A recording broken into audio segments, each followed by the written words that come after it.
When I was a child, I often looked back on those early years with fondness, filled with love and laughter thanks to my wonderful parents.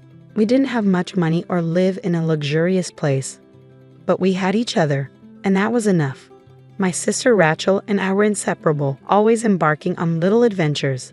Our parents would laugh and say it was important for kids to explore the world. Everything changed when I turned 8.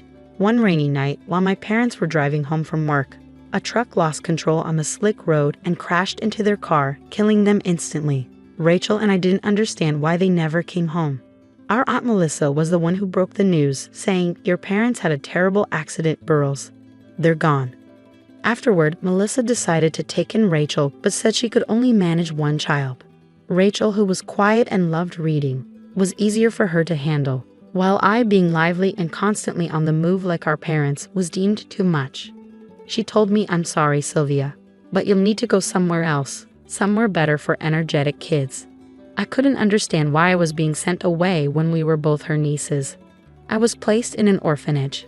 The place felt cold and smelled of antiseptic, and I felt like I didn't belong. It seemed as though I was being abandoned, not even wanted by my own aunt. But then something good happened. The Smiths, friends of my parents, learned about my situation and came to take me in. They didn't see me as a troublesome child, but as a girl who had just lost everything. "Why would we not want you, Sylvia?" Mrs. Smith asked gently as they were signing the adoption papers. "You're going to be our daughter now, and we'll make sure you have everything you need." Moving to a new city with the Smiths felt like stepping into a different world. They loved me as their own, never making me feel like an outsider. They supported me through school, cheered for me at soccer games, and were there for every high and low as I adjusted to my new life. Even with their love, I often wondered about Rachel. How was she doing? Was Melissa kind to her? Did she miss me as much as I missed her? But life moved on, and I grew up in a home filled with love and acceptance, slowly healing from my past. That's how my journey started, in a loving home that chose me when my own family had turned me away. One morning, Mrs. Smith noticed I was quiet and asked, "Hey Sylvia, you seem awfully quiet today. What's on your mind?" "It's nothing really," I said, "just thinking a lot about the past lately." I hesitated, unsure how to bring up the box of old letters I had found in the attic. The letters weren't meant for me, but they had told me so much. "Whatever it is, you can tell us," Mr. Smith said, his expression warm and inviting. Taking a deep breath, I decided it was time to share. I found letters from Aunt Melissa to my parents. She talked about taking in Rachel, but not me, saying I was too much like my parents and too wild to fit into her perfect family. The room fell silent for a moment. Mrs. Smith reached over and squeezed my hand. "Oh, Sylvia, that must have been hard to read." "It was," I said, "but it explains a lot. It's why she never came to see me, not even once. I guess I just wasn't the right fit." Mr. Smith said firmly, "Remember, we chose you because you fit perfectly with us, not because you needed to fit a certain mold." I nodded, feeling the weight of years of confusion starting to lift. "I know, and I'm grateful every day, but it still hurts to be rejected for who I am." "We know, sweetheart," Mrs. Smith said with a warm smile. "But remember, you're not that little girl anymore. You're a strong young woman who has overcome so much." "You're right," I said. "I'm going to use this. I'm going to write my thesis on family dynamics and acceptance. Maybe I can help others understand and deal with similar situations." "That sounds like a wonderful idea," Mr. Smith said proudly. "We're so proud of you." The rest of my college years flew by as I focused on my studies and part-time work, driven by a desire to show that being too much can actually mean having a lot to offer. My thesis on family acceptance was well received, opening doors to graduate studies and a promising career in social work. Every success felt like a quiet reply to Aunt Melissa, proving that her rejection didn't define me but pushed me forward. My bond with my adoptive parents grew stronger, and I found comfort in knowing I was loved unconditionally as my career took off. I often thought about those difficult revelations and used them to fuel my passion for helping others. Every client I assisted and every family I saw reconcile felt like healing a small part of myself that had been hurt. Through it all, I kept moving forward, determined to live a life filled with love and acceptance, proving that sometimes being too much is just enough. One crisp afternoon, as I was settling into my office, my phone rang, breaking the quiet. It was an unfamiliar number. "Hello, Sylvia speaking." "This is Nurse Thompson from Greenwood Care Facility," the voice said. "I'm calling about Melissa, your aunt. She's been diagnosed with Alzheimer's and her condition has worsened." Hearing Melissa's name after so long surprised me. "I'm sorry to hear that, but there must be some mistake. Melissa and I haven't been in contact for years." "I understand, Sylvia," Nurse Thompson said, but before her memory faded, she insisted we reach out to you if things got worse. Her family hasn't visited in months. I paused, letting her words sink in. "I see. What exactly are you asking of me?" "Just a visit," Nurse Thompson replied. "It might comfort her, even in her current state." I thought about it and felt an old wound reopening. Later, at home, I turned to Jared, my fiancé. We sat on the porch watching the sunset. "Melissa's in a nursing home with Alzheimer's," I explained, unsure how to feel. "They want me to visit her." "Sylvia, you don't owe her anything," Jared said calmly. "Remember, she made her choices." "I know, but it's complicated," I replied. "Part of me feels like I should do something." "Whatever you decide, I'm with you. Just think about what's best for you," Jared encouraged. The next day, I talked to Mr. and Mrs. Smith. "Sylvia, it's okay to protect yourself," Mrs. Smith said warmly. "You have your own life and family now. Melissa made her choices." Mr. Smith added, "It's not your responsibility to fix it." Their words made sense, but I needed more perspective. I called Rachel, hoping to understand her absence in Melissa's life. "Sylvia, I stayed away on purpose," Rachel confessed. "Living with her, even as the favored child, was suffocating. When I left, I decided it was for good." "Did you know about her condition?" I asked. "I did," Rachel said. "But I chose peace. It wasn't easy, but it was necessary for my sanity." Rachel's words hit hard. We had both found our escape from Melissa's controlling shadow. After reflecting on these conversations, I decided to call Nurse Thompson back. "I've given it a lot of thought," I said.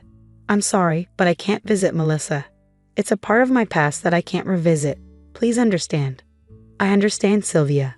Thank you for considering it." "We'll respect your decision," Nurse Thompson said before hanging up. A mix of relief and sadness washed over me. Jared held me close, his support unwavering. "You made the right choice for you, Sylvia," he assured me. Leaning into his embrace, I felt the strength of his support. Choosing to move forward on my own terms was one of the hardest but most freeing decisions I had ever made. A few days later, I met Rachel at a cozy little cafe. I was nervous but excited. It had been years since we had sat down together, just the two of us, trying to reconnect after so much time apart. As we sipped our coffee, Rachel broke the silence. "I've missed this, Sylvia. I've missed you." "I've missed you too," I replied. Her words made the familiar pain of our separation ease a bit. "I'm sorry we let so much time pass." "We were both dealing with a lot," Rachel said with a tentative but genuine smile. "But I'm glad we're here now." We started talking about our aunt, and I hesitated before speaking. I heard about Melissa's condition. It must have been tough hearing about it after all these years. Rachel's expression clouded for a moment. "Yeah, it brought up a lot of old feelings, but I realized that staying away was necessary for my own healing. She wanted to shape me into something I wasn't, and when I couldn't fit into that mold, it hurt a lot." I nodded, understanding her more than ever. She had been rejected in one way, and I had been rejected in another, just for being too much like Mom and Dad, too energetic, too lively. "It's ironic," Rachel mused. Rachel and I talked more about our past. She pushed us away, trying to mold us, and now she's the one left alone. I said, "I've decided not to visit her. It's hard, but it's what I need to do to protect my peace." "I hope that's okay." Rachel reached across the table and squeezed my hand. "It's more than okay, Sylvia. I support your decision. We both need to do what's best for us, not just what's expected." We spent the rest of our time together reminiscing about our childhood, the good and the bad, talking openly about our hurt and healing and the lives we reclaimed from Melissa's control. Felt therapeutic. "We have each other," Rachel said as we got ready to leave. "That's what matters. Let's not let anyone come between us again." I smiled, feeling a deep sense of relief and reconnection. "Agreed. It's us against the world, right?" "Right," Rachel echoed with a laugh. As we hugged goodbye, I felt lighter than I had in years. The renewed bond with my sister gave me strength. Driving home, I reflected on our journey, the pain Melissa caused, our personal growth, and our choice to keep our distance. It wasn't about holding grudges, but about choosing our well-being and focusing on a future that was ours, not dictated by the shadows of the past. That night, as I shared everything with Jared, his unwavering support and understanding highlighted the incredible strength I had gained, not just from my chosen family, but also from reconnecting with Rachel. Together, we were moving forward, healing from our scars, and building lives filled with love and purpose. The morning Melissa passed away, a chill settled in the air, not from the weather, but from the finality of the news. Rachel called me early. Her voice was steady but carried a hint of old grief. "It's over, Sylvia. Melissa is gone." As I processed Rachel's words, a mix of relief and sorrow tangled inside me. "Are you okay?" I asked, understanding the complexity of her feelings. "I think so. It's strange, isn't it, to feel relief that it's finally over," Rachel replied. "It is, but it's also okay," I said, feeling the truth of my words deeply. "We've been carrying this burden for too long." We decided to attend the funeral together, not for Melissa, but for ourselves, to close the chapter on our painful past. At the cemetery, the small gathering was a stark reminder of the solitary life Melissa had led in her final years. There were no warm eulogies, only the cold facts of her life and passing. As the pastor finished his prayers, Rachel squeezed my hand. It was a silent pact between us. We were here to say goodbye not just to Melissa, but to the shadow she had cast over our lives. Walking away from the cemetery, I felt like a chapter was finally closing, one that had lingered open for too long. In the weeks that followed, life moved swiftly towards a much happier occasion, my wedding. On the day of the ceremony, in the bridal suite, I was surrounded by the laughter and bustle of my bridesmaids. Rachel was there, radiant and supportive. No longer just my sister, but my best friend. "You look beautiful, Sylvia," she whispered, adjusting my veil. "Thanks to you. I couldn't have gotten here without your support," I replied. Our eyes met in the mirror, reflecting our shared history. The ceremony was everything I had dreamed of and more. Jared stood at the altar, his eyes filled with emotion as I walked toward him. The church was full of our friends and family, every face a reminder of the love and support that had guided me here. As Jared and I exchanged vows, promising to build a future together based on love and respect, I felt the weight of the past truly lift. We were moving forward, doing so on our terms, our lives defined not by past shadows, but by the light of what could be. The reception was a blur of music, dancing, and laughter. Mr. and Mrs. Smith danced every dance, their faces glowing with joy. Rachel gave a toast that brought everyone to tears, not just for its words of love, but for the journey it recounted, a journey of healing and rediscovery. As the night drew to a close, Jared and I stepped outside for a quiet moment. The stars sparkled above us, a tapestry of light against the dark sky. "We did it," I said, resting my head against Jared's shoulder. "We did," he agreed, kissing the top of my head. "Here's to new beginnings, to love, and to a future we create together." As we stood there, the night seemed to whisper around us, promising years of happiness built on the courage to make choices and the strength to let go of the past. The air was no longer heavy with loss but light with the promise of the life we were ready to live. Now that our story has reached its end, I have a question for all of you. Sylvia and Rachel chose to attend Melissa's funeral, not out of obligation, but to find closure on their own terms. Do you think attending the funeral of someone who hurt you was necessary for healing? Or is it better to find peace from a distance? Share your thoughts and experiences in the comments below. Your insights can enrich our discussions and provide support to others facing similar dilemmas. If you found this story moving or thought-provoking, please like this video and subscribe to our channel for more content like this. We value each like, comment, and subscription as it helps our community grow and allows us to bring you more stories that matter. Thank you for watching. I look forward to reading your responses. Hi, my name is Alex, and I'm a 30-year-old woman who's been through a lot recently. Even though some time has passed, it still feels like everything happened just yesterday. I wanted to talk about it with someone other than my family and friends, so here I am. Let me start from the beginning. I was born much later than my sister. She was 16 years old when I was born. Because of the big age gap, we never had a close sisterly bond, although she did spoil me a lot. It felt like she treated me more like her own child than her sister. By the time I was old enough to remember anything, My sister was already off to college. When I was 10 years old, I attended her wedding. She was already pregnant at the time, so I was excited not just for the wedding, but also to meet my niece and have another kid to play with. 5 months after the wedding, my niece Tori was born. I still clearly remember visiting her in the hospital right after she was born. I was so excited to see her little face and felt an overwhelming amount of love for her.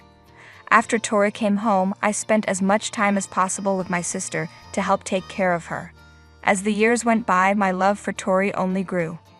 I would always offer to babysit whenever my sister needed help. Instead of thinking of each other as aunt and niece, Tori and I felt more like siblings. That's why it was so hard for both of us when I had to move to a different state, Florida, to study and work. But I made sure to always call home and stay in touch with my family, especially Tori.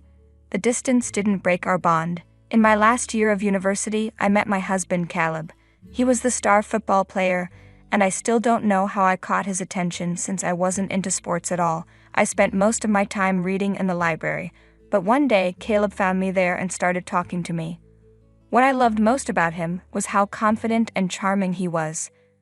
Later, after we were together for a while, he told me he was actually nervous to talk to me, but I never would have guessed that from how confidently he approached me.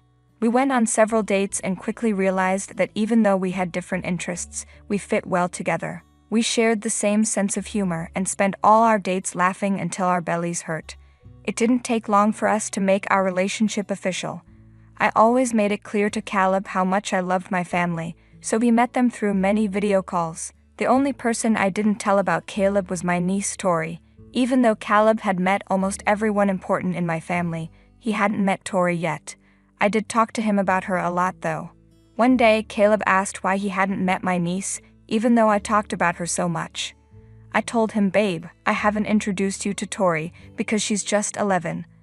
I want to protect her innocence from my adult life." He replied, "I don't think 11 is too young. I'd like to meet her and be part of her life too. Tori is the most important person to me, but she's still a child. She doesn't need to be involved in my romantic life," I explained. "It feels like you're keeping me separate because you doubt our relationship's future," he said. "What? That's not true at all," I assured him. "You're afraid of introducing me to Tori in case things don't work out between us. You don't want to introduce her to someone who won't be a constant in her life," he continued. "You've got it all wrong. It's about protecting her, not doubting us," I said. "All right, fine, let's drop it.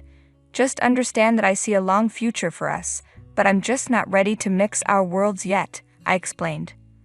I understood why Caleb was upset, but I wasn't ready to involve Tori in this part of my life yet. I wanted to protect Tori's innocence, even though deep down I knew I wasn't really doing that. In my mind, she was still that little baby I first met in the hospital, and I wanted to keep seeing her that way, at least until she became a teenager. 2 years after we graduated from college, Caleb asked me to move in with him, and I happily agreed. I was thrilled to live with the man I was so deeply in love with. During this time, I also met all of Caleb's family. Caleb was still a little hurt that I hadn't told Tori about him yet, but he chose to let it go instead of bringing it up. I could tell he was still bothered by it because he would briefly mention it before dropping the subject. When Tori turned 13, I waited a couple of months before finally telling her about Caleb. We got on a video call one day while Caleb was out for a run. "Tori, I have something to share with you," I said. "What's up?" she replied. "I have a boyfriend." "Really? Oh my gosh, tell me everything," she exclaimed. "His name is Caleb. We met in college and have been together since my senior year. Is he a good guy?" she asked. "He's the best. You'll love him," I assured her. "I can't wait to meet him then." "Well, actually, we were planning to come for Thanksgiving." "Wait, seriously? I've got bad timing, huh?" "What do you mean?" I asked, confused. "I got into that boarding high school I've been raving about for ages. I need to be there next month." "That's amazing, Tori. I'm so proud of you." "Yeah, but I won't be around for Thanksgiving." "Don't worry about it. I'm planning on marrying Caleb anyway, so you'll have plenty of time to meet him." "You're already planning weddings, huh? I love it," she said with a laugh. We spent the next half hour excitedly talking about Tori's new school. I learned that Tori would only have some time off, but now that Caleb and I were working, we couldn't just take off to go meet her. And when Tori was at school, She wasn't allowed to use electronics for long periods. Tori was fine with that because the school had so many extracurricular activities that would keep her busy and tire her out by the end of the day. I was excited for her to experience new things. When Caleb came back from his run, I told him about the call. Once again, he was disappointed that he missed meeting Tori, but he felt better knowing that I was ready to introduce him. He didn't mind waiting because he knew I wasn't purposely keeping him away from the most important person in my life. A couple of months later, while we were visiting my family for Thanksgiving, Caleb decided to propose to me. I couldn't have imagined a better time for him to do it. He knew how much I wanted my family to be there during my big moments. I said yes with the biggest smile on my face and tears streaming down my cheeks. We got married within the next year. Tori, of course, heard the news and sent a text congratulating me. Caleb and I spent the next year meticulously planning our wedding. We wanted everything to be perfect. Since Tori was still at school, there was no way for her to attend the wedding. I was crushed that she couldn't make it, but I knew her education was more important than an event like a wedding.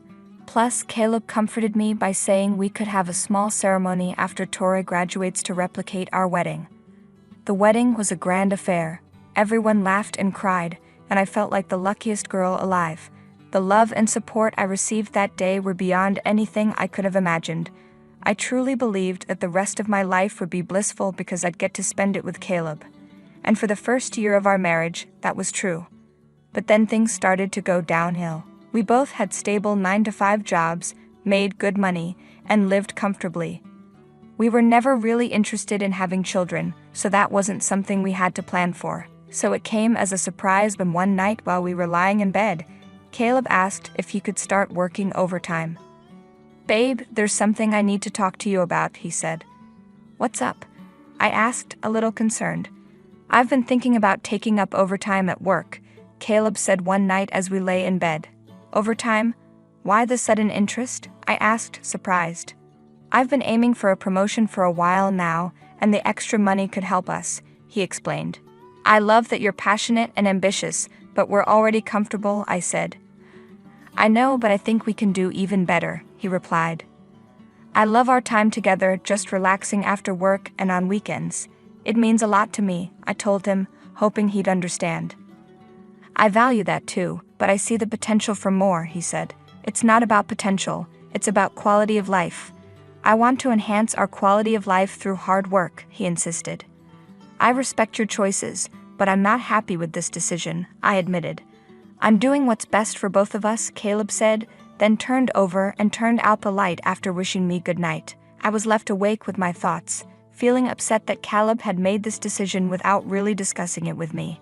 We didn't need the extra money. Both of us were able to save a good amount each month.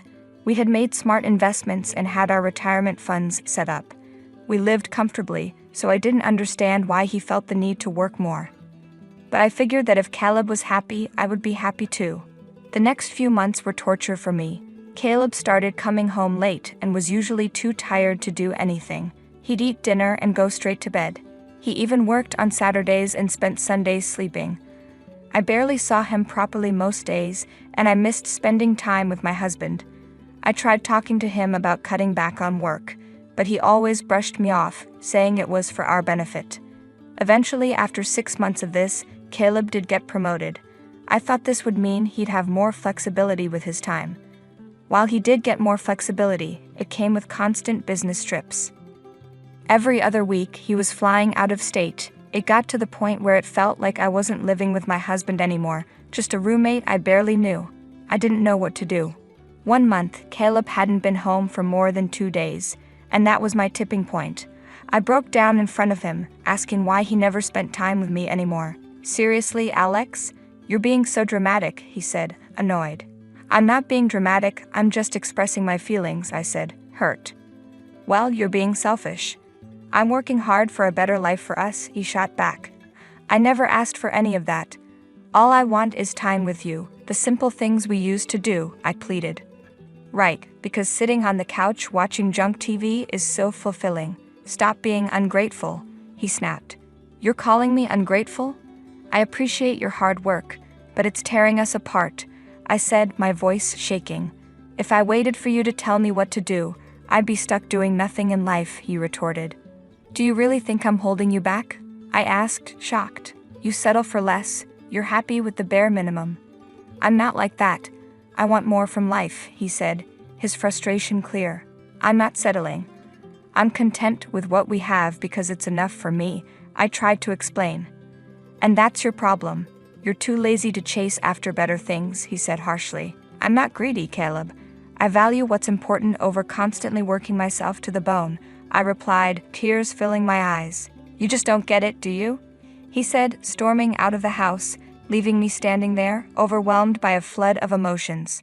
How could Caleb treat me this way? How could he look at me with such disappointment when he used to see me as the light of his life? I let it be for a while, trying to process everything.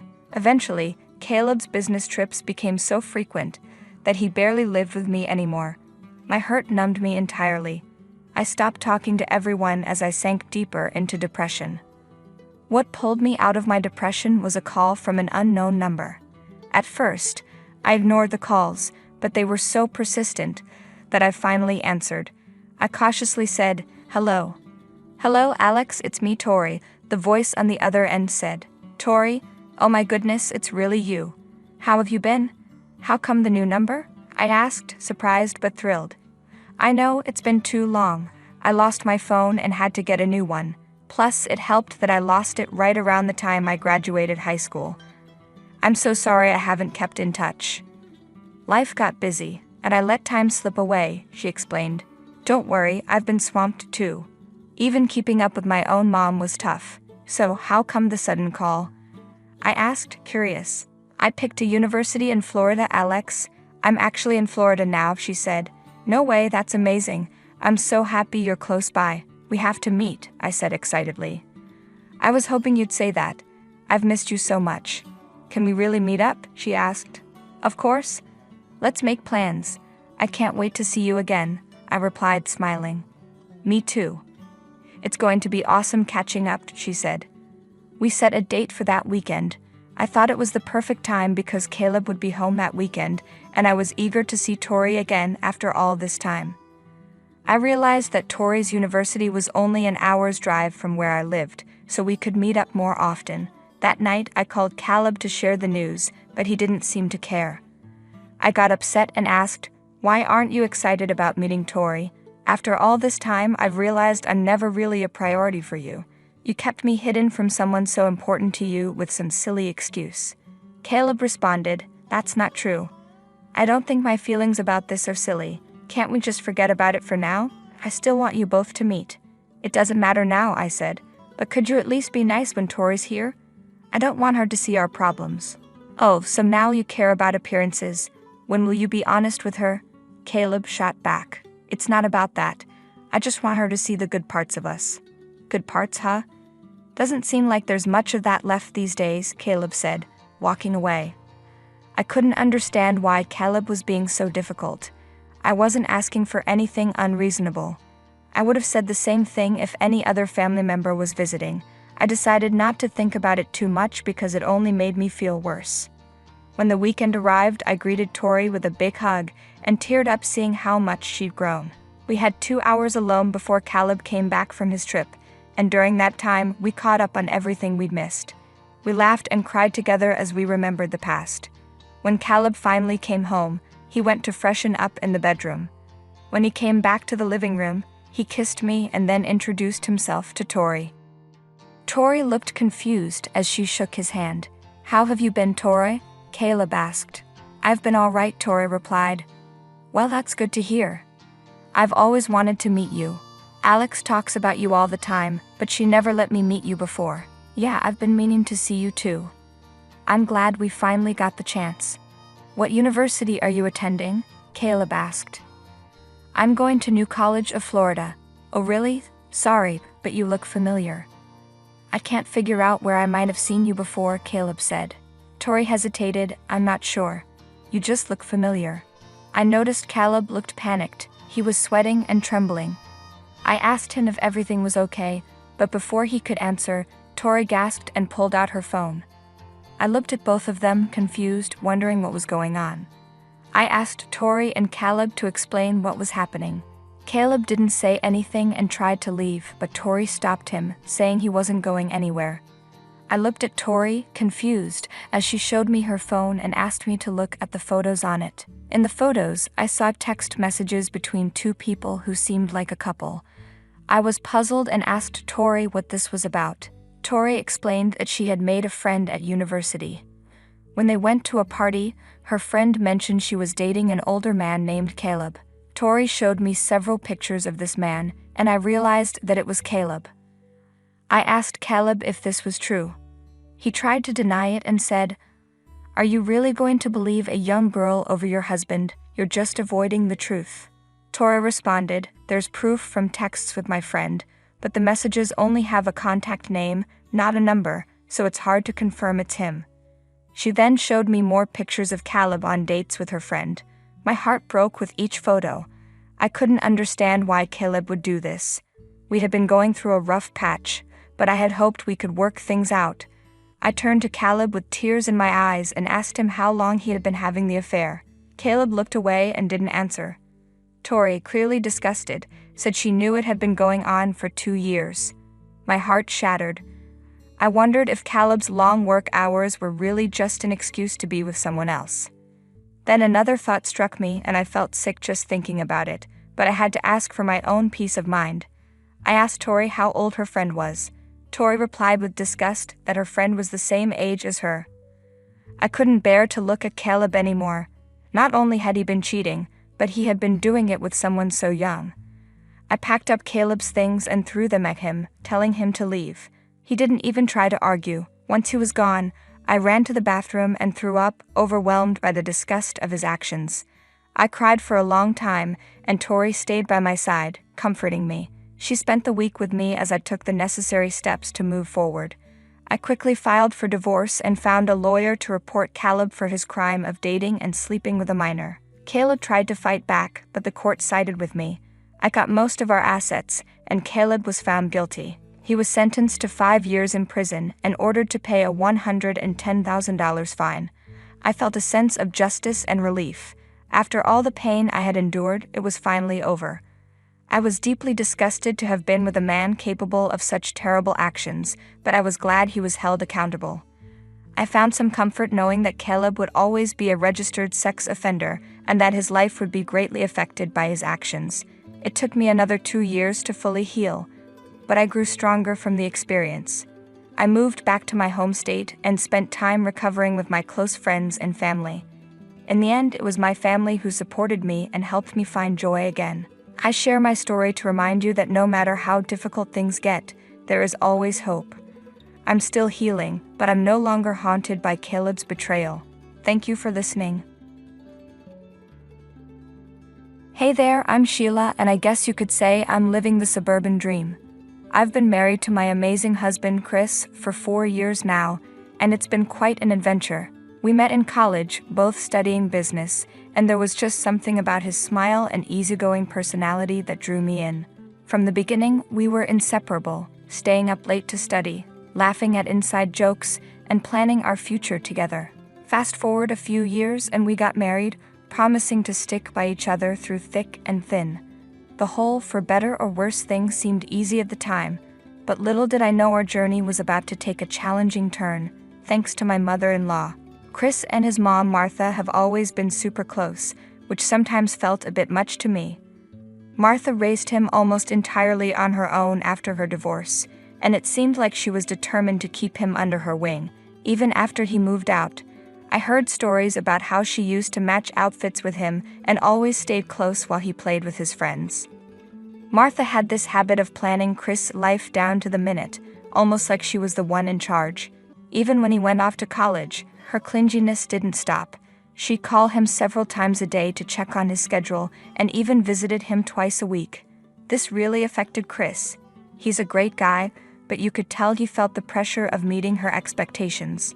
When Chris introduced me to Martha for the first time at dinner, I could feel her sizing me up, analyzing every detail. "Sheila, it's so lovely to finally meet you. Chris talks about you all the time," she said. "Thank you, Martha, it's great to meet you too," I replied. "Oh, I'm sure it is. Chris has a way of surprising us with his choices," she added, with a hint of something I couldn't quite place. Then she asked what I do for a living, and when I told her I work in marketing, she wasn't all that interested. Instead, she started talking about Chris's ex-girlfriends, like Lily, an artsy girl who was always lost in her own world, and another girl who was a musical talent, but too free-spirited for Martha's taste. "Mom, you're embarrassing me," Chris said, trying to change the subject. "No matter who comes into Chris' life, I'll always be the first woman he loves," Martha said with a smile. From the start, it felt like everything I said or did was being compared to what Martha thought was best. If I mentioned a movie I liked, she'd say Chris didn't enjoy that genre. If I talked about a place I wanted to visit, she'd point out that Chris had already been there with her. It felt like she was trying to prove she knew Chris better than anyone, and I was just trying to keep up. Things got even crazier when Martha's kitchen caught fire, turning her house into a mess. She needed a place to stay while it was being fixed, so of course she moved in with us. And the day she arrived, she handed me a 14-page rulebook. Yes, you heard that right, a rulebook. "I'm really sorry about the fire at your place. That must have been tough. You're welcome to stay here as long as you need. Let me grab those bags for you." "Martha." "Thanks, Sheila. The fire was a nightmare and really shook things up. But before we all get settled, there's something I want to give you." "Sheila." "Oh, all right. What is it?" "Martha. It's my little creation. A guide to keeping peace around the house." "Sheila, a guide? Okay, that's interesting." "Martha, you got it. It's just my way of keeping things on track while I'm staying here." "Sheila, what's with all these rules? We don't need a rule book to function as adults, do we?" "Martha. Oh, Sheila, I get it.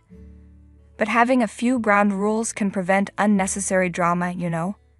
And breaking them might have some consequences." "Sheila, consequences? Are we running a boot camp here?" "Martha, stop complaining. Now let's tackle those bags, and I'm curious to see where you've set me up." After I showed Martha her room and returned to mine, I couldn't resist flipping through her rule book.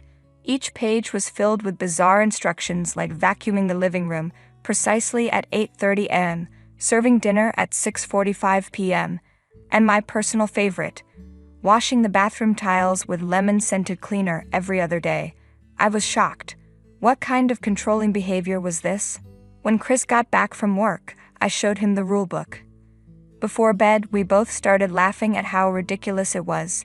It felt like we'd stepped into another world where everything was super organized. "Chris, okay, this one takes the cake. Arrange the spice jars in alphabetical order. I guess our spices are getting a degree in linguistics." "Sheila, and don't forget Gourmet Tuesdays, where I apparently have to whip up a 5-course meal from scratch. That's one way to turn our kitchen into a Michelin star restaurant." "Chris, you know, honey, my mom means well, but she needs to realize that I'm grown up now. This is our house, not hers. We have our own way of doing things." "Sheila, you're right. So promise me you won't take this rule book too seriously. It's just her way of showing she cares, even if it's a bit eccentric." "Chris, deal. No alphabetized spices or gourmet extravaganzas in our future, I promise." The next morning, I woke up to find Chris already dressed and ready for work. He kissed me goodbye, and I noticed Martha's rulebook still sitting on my bedside table. It was around 8:00 a.m., and according to the book, I was supposed to vacuum the living room by 8:30 a.m. Yeah, right. I took a shower, got dressed, grabbed a granola bar, and left for work before Martha could catch me. When I walked in after a tough day at the office, hoping to relax on the couch, I was met with chaos. Chris and Martha were in the middle of a heated argument in the living room. Martha was clearly upset. "Martha, Chris, I'm really struggling to understand why Sheila can't seem to respect the rules I've set in this house. Did you notice she just left for work this morning without doing any of the chores?" "Chris, Mom, we've talked about this. The house is turning into chaos, and it's all about maintaining order, right? But I've grown out of those rules." "Martha, rules are how I raised you, and they're still important. You think you know him better, Sheila? Because I distinctly remember him asking for pancakes every Sunday morning when he was a kid." "Sheila, Martha, seriously? Who do you think you are? This is our house." "Martha, this is my son's house, and it belongs to me as much as it belongs to you." "Sheila, Excuse me, Chris? Chris, Mom, I need to come clean. This is Sheila's house. She owns it. Martha, what? How is that possible? Sheila, Martha. When Chris and I got married, my parents gifted me this house as a first anniversary present. It's under my name. Martha, Chris, you never told me that. Chris, I didn't want to complicate things, Mom. I let you believe the house was mine, and I'm really sorry, Mom. After Chris stormed off dramatically, I was left standing there, completely dumbfounded by what he just revealed. My mind was racing, trying to understand why he'd lie about something as big as our house. Chris had never lied to me before. He'd always been the sweetest, most genuine guy. I took a deep breath and headed to our bedroom, gently pushing the door open. There he was, Chris, looking like he was drowning in guilt. Sheila, hey, can we talk? Chris, yeah, I guess we should. Look, I'm not mad or anything. I just can't wrap my head around why you'd lie about the house, of all things. We've always been open and honest with each other. Chris, I know, honey. That's what's been eating me up. I should have just told you the truth from the start. Sheila, okay, so what's the deal? Chris, it's my mom. She's always been on my case. Ever since I was a kid, she's had these expectations about who I should be and what I should achieve. It's like she wanted this perfect version of me. Sheila, and you thought lying about the house would, what? Impress her? Chris, no, not impress, more like avoid disappointing her. She's always been proud of being in control of things. I thought if she found out that you're the one who actually owns the house, it would shake things up. She'd be disappointed in me for not being the son she wants me to be. Sheila, Chris, you're your own person. You've always been kind, hardworking, and true to yourself. You're the man I fell in love with. Why does she get to define your worth? Hearing Chris's backstory with his toxic mother really hit me hard. Growing up with that kind of negativity had made him feel like he had to lie to his own mom. The whole situation was so unfair. Chris, the most laid-back and caring guy I knew, was carrying around this heavy baggage from his messed-up family. He deserved better. A childhood that didn't leave him feeling like he had to lie or prove himself. What really got to me was how toxic Martha could be. It made sense why she had no friends and had nowhere to go when her kitchen burned down. I was angry that she had this hold over Chris, making him feel like he had to lie to keep the peace. Her toxic presence was poisoning everything in our lives. The next day was seriously weird. I was getting ready for work, fully prepared for Martha to come at me with her usual chore checklist or some sarcastic comment. But to my surprise, she was completely silent. I left for work feeling a mix of relief and suspicion, wondering if this was the calm before the storm. When I came home after a long day, hoping to relax, I walked into a complete mess. The furniture was moved around, and the vases and plant pots from my beloved indoor garden were nowhere to be seen. Sheila, Martha, what have you done? Martha. Oh, Sheila, I just thought the room needed a bit of a change. Sheila, change? Martha, this is our home. You can't just come in and rearrange everything without even asking. Martha. Well, I thought it would be better this way, and those plants were taking up too much space. Sheila, you know what, Martha? I'm just tired of your constant need to control everything. I invited you into my home, gave you a space here, and what do? You find new ways to make my life miserable. Martha. Oh please, Sheila, spare me the drama. You're overreacting. They were just plants. When I stepped into my bedroom, I was shocked. My bed was against a new wall. The photo frames on the dresser were cramped, and my desk was in a spot that made no sense. I couldn't believe Martha thought she had the right to rearrange everything. I stormed into Martha's room, my frustration reaching a boiling point. Enough was enough. Sheila, Martha, seriously, what were you thinking? You had no right to go into my bedroom and rearrange things without asking. Martha, you're blowing this way out of proportion. Sheila. Martha, we need to talk. I've been trying to stay calm, but I can't hold back anymore. You've been treating me like some sort of intruder in my own home, and it's not okay. I get that you have your rules and your idea of how things should be, but being a mom doesn't give you a free pass to mess with our lives. Martha. Whoa, where's all this coming from? Sheila. It's been building up for months. Your critiques, your eye rolls, You act like you're the guru of life, especially when it comes to Chris. But guess what? Your way isn't the only way. Believe it or not, I've been guiding him too since his dad left, and I give you props for that. But that doesn't mean you're the boss of our lives. I've seen how your need for control is stressing Chris out. He's walking around like he's carrying a ton of bricks on his shoulders, worried that he's not living up to your expectations. I'm starting to see things clearly now. I notice when Chris hesitates to speak his mind around you, and I hear it when he tries to keep you happy no matter what. Chris is a grown man, and I'm not letting you control him anymore. You've just brought trouble on yourself, Sheila, by questioning me as a parent. You'll see soon. After that showdown with Martha, I was emotionally drained and completely exhausted. I told Chris everything that happened later that night, and I found comfort in his arms. He was like my shield against the emotional storm. He apologized to me and told me that his mom wasn't going to stay with us permanently and that she would be gone soon. Chris' "she'll be gone soon" comment started to make sense, so I didn't let it bother me much. But the next morning, while I was getting ready for work, Martha came up to me out of nowhere and apologized. She said she tried to relax and not interfere. Surprisingly, she stuck to it. Things were going pretty smoothly for a while. Martha seemed determined to be helpful, pitching in with chores and being all nice and cooperative. She even made dinner for Chris and me, and we actually sat down like a normal family to eat. It felt weird, but honestly, it was kind of nice. For a moment, Chris and I started thinking maybe she was turning a corner. But then, in about a week, everything took an unexpected turn. I came home one day after work, and Martha greeted me, asked how my day was, and handed me some homemade protein bars. It seemed like a nice gesture, so I took one and had a bite. I ended up eating the whole thing, but soon after I felt a weird lump in my throat, and my skin broke out in rashes. Panic set in. Did Martha put peanuts in these? I called out for her. You know I'm allergic to peanuts. What did you put in those bars, Martha? Oh my gosh, Sheila, I forgot about your allergy. I didn't mean to, I swear. Seriously, Martha. I could die. I rushed to my room to get my EpiPen, and Martha followed me.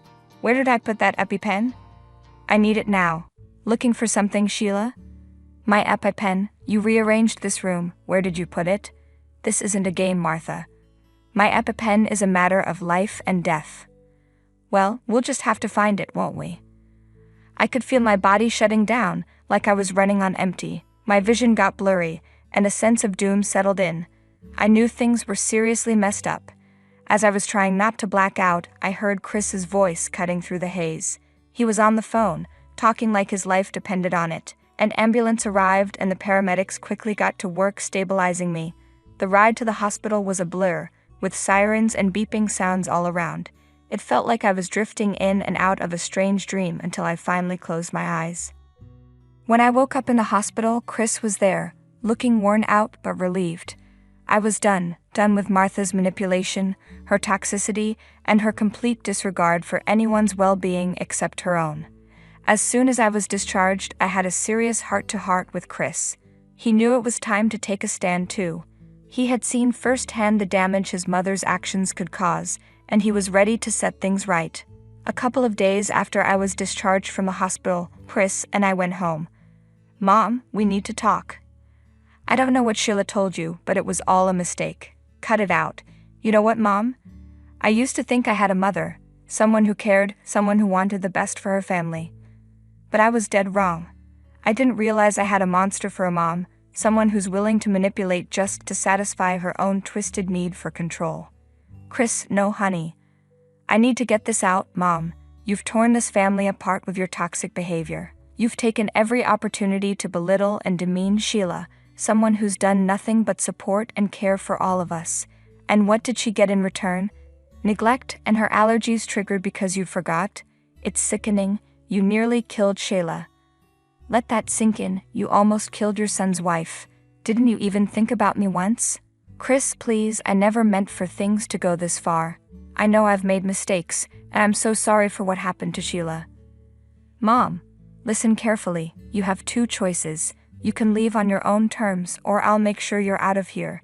You can stay in a motel or wherever you want, but you're not staying here. This is where it ends, Mom. Our relationship, whatever was left of it, ends right here. I don't have a mother anymore, not in the way that matters. Honestly, I couldn't help but feel a twisted sense of satisfaction when Chris showed his mom the door. She loved him so much that it must have hurt like crazy to be rejected by her own son. But she deserved it after the protein bar situation. We've lost touch with Martha completely. No calls, no texts, no sign of where she went. It's like she vanished into thin air. And as much as I hope she would grow and find her way, I can't help but wonder where she ended up.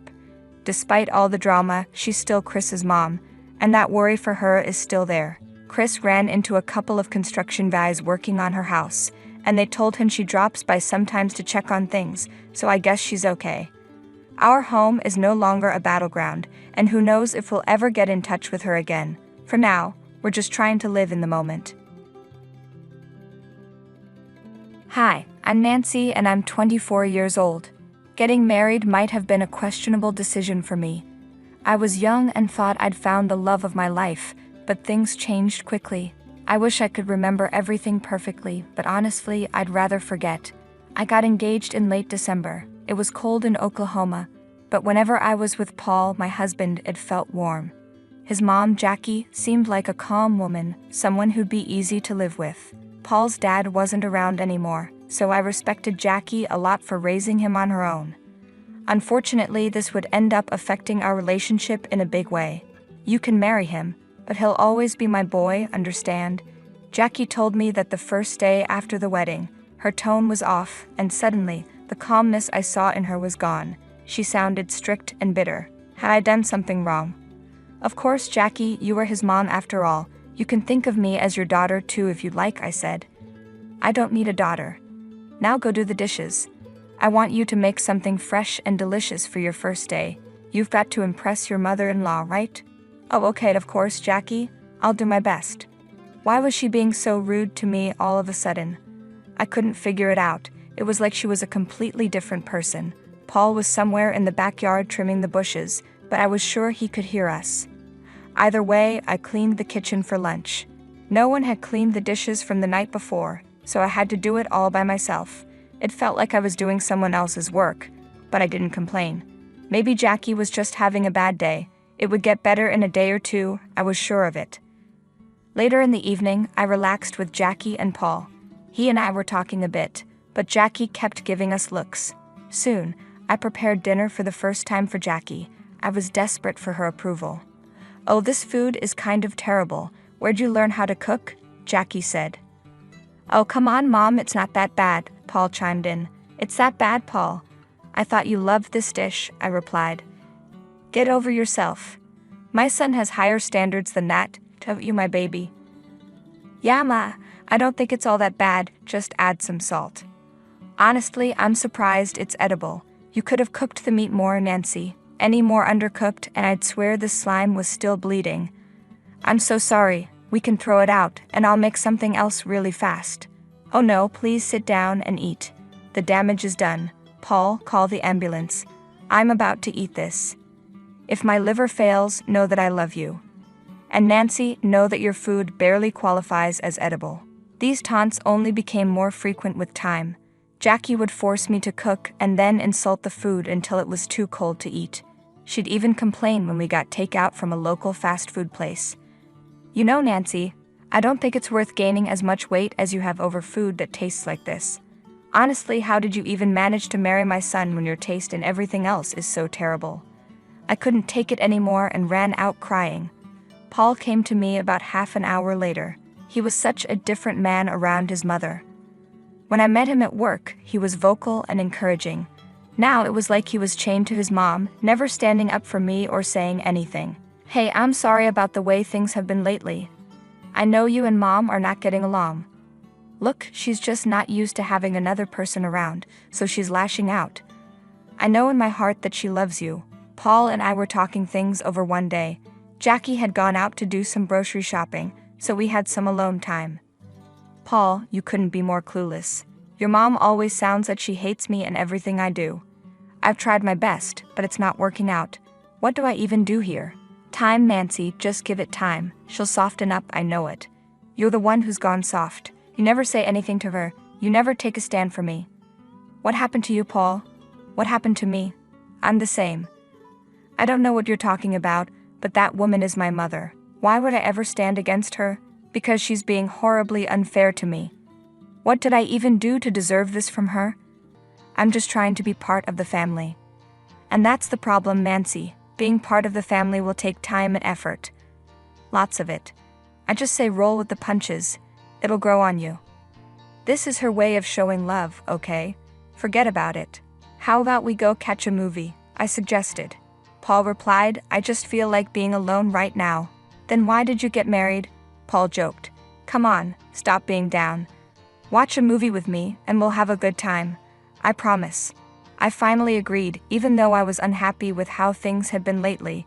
I hoped the movie theater would give us some time alone, away from Jackie. We got there before Jackie came home. Once we had our popcorn and settled in our seats, Paul's phone rang. Hello, Mom. Yes, we went to watch a movie. I left a note on the fridge. Didn't you see it? What do you want to talk about now? Okay, hold on. What happened? I'm so sorry. I think I need to talk to her for a minute. I'll step out and be back in just 5 minutes, okay? Paul got up and left the theater. He said he'd be right back, but he stayed gone the entire movie. He only came back when the credits were rolling. I went to check on him later, but I couldn't find him in the halls, and his phone was still busy. It was clear that Jackie kept Paul occupied even when she wasn't around. It was getting hard to handle.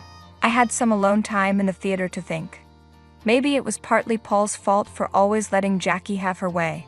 How could he leave me like this after promising we'd have a good time?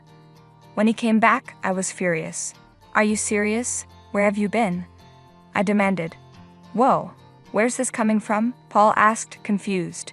You left for 2 hours, you didn't watch the movie with me, and you weren't even in the halls. Where were you? Relax, we can still watch the credits together. Isn't that enough? And no, I wasn't in the halls. I had somewhere to be. And where was that? I asked. I went to help Mom. With what? Groceries. You left me alone to help Jackie with groceries? What did she need help with? She's an old woman, Nancy. She can't do it all by herself. Oh, so she can drive to the store and buy groceries, but suddenly she needs your help to put them in the fridge, and you just said yes. Can you stop making a big deal out of this? I already told you, she's my mother. I can't say no to her. I'm so upset right now. I'm going to the car, I said, leaving the theater. Paul followed me, but he didn't say a word. Something didn't add up. I knew he didn't go home just for groceries. There was more to it. Maybe they met up to talk without me. Going to the movies and leaving me, there was a perfect way to get rid of me for a few hours. But maybe I was overthinking it. When we got home, Jackie had nothing nice to say. Oh, you're back. How lovely.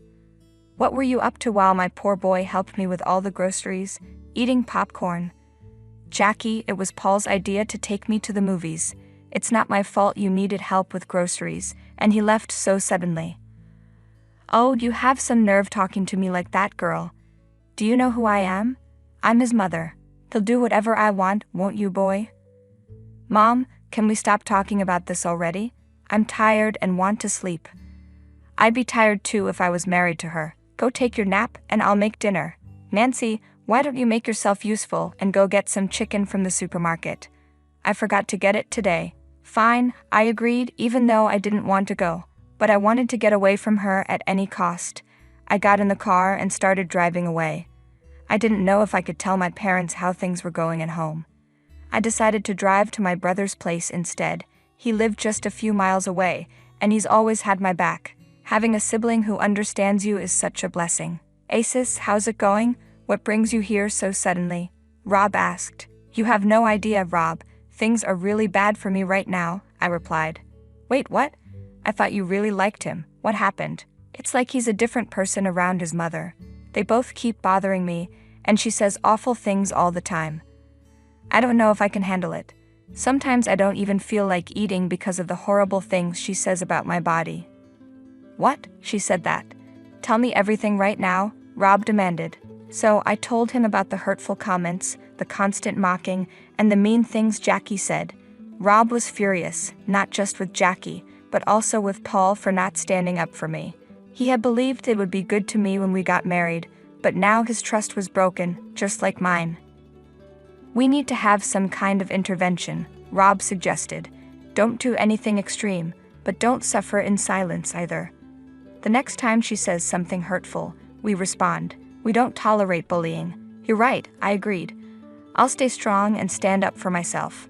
And if it gets too bad, I know I can always come here. Exactly, Rob reassured me. Don't worry, if it gets out of hand, we'll deal with it together. You're not alone, Neve. Okay, Rob. Thank you so much. Rob has always been a protective big brother, but unlike Jackie, he knows how to be protective without overshadowing me. On my way back home, I quickly grabbed some chicken. I knew Jackie would have something to say because I was late. What did you do? Eat a whole chicken on your way home and then go back to grab another one, she sneered. That's enough, Jackie. You don't have to be so rude to me. I finally stood up for myself. Oh, look what your wife is saying to me, Paul. Do you really think you can talk to me like that and get away with it? Jackie came close, glaring at me. Her eyes were so intense, it felt like she wanted to scare me. But I stood my ground, even though I was terrified. No one had ever been this angry at me before, not to the point where it felt like they might actually hurt me. When I didn't back down, Jackie shoved me and snatched the chicken away from me. You're lucky your husband isn't awake. He'd divorce you right now if I asked him to. All I'd have to do is show him how terrible you are at everything. If I'm so terrible, why did he marry me? Wasn't it you who supported us? I shot back. Yes, it was. But at the time, I thought you'd be a good helping hand in my old age. Turns out, that was a mistake. You're not even good enough to be a qualified maid. If you want a maid, just pay to have one, you cheapskate, I retorted. Don't you dare call me a cheapskate. You don't know who you're dealing with. The man you call your husband was raised by my hand and my hand alone. And my hand can decide if you stay or go. Right now, I'm tempted to let you go.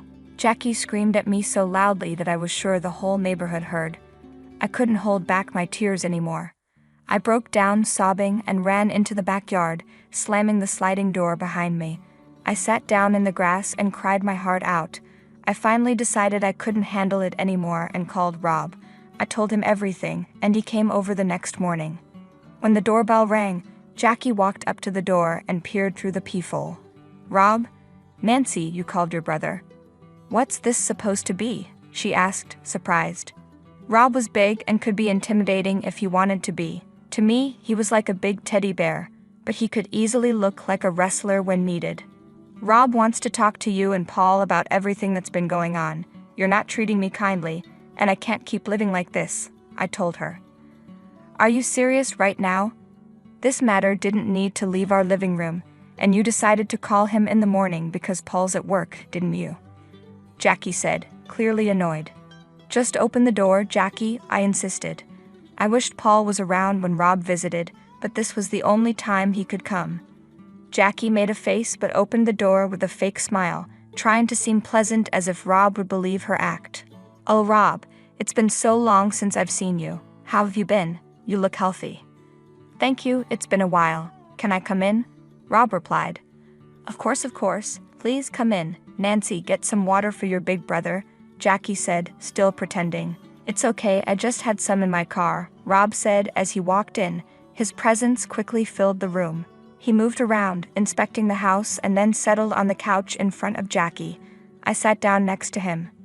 So what brings you here? Just a visit? Jackie asked. No, actually I wanted to check up on Nancy. She mentioned some trouble, Rob responded. Oh, what trouble? I think we've been getting along splendidly, haven't we, Nancy? Why don't you tell him? She's already told me enough, Rob cut in. Let's get to the point.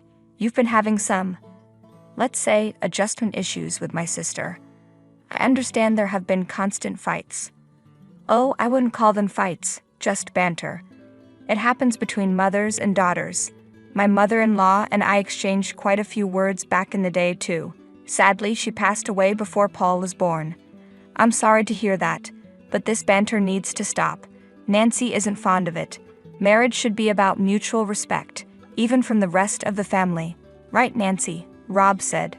Yes, I think it's time to settle this and make peace, Jackie. And what dispute would that be? Why have you changed?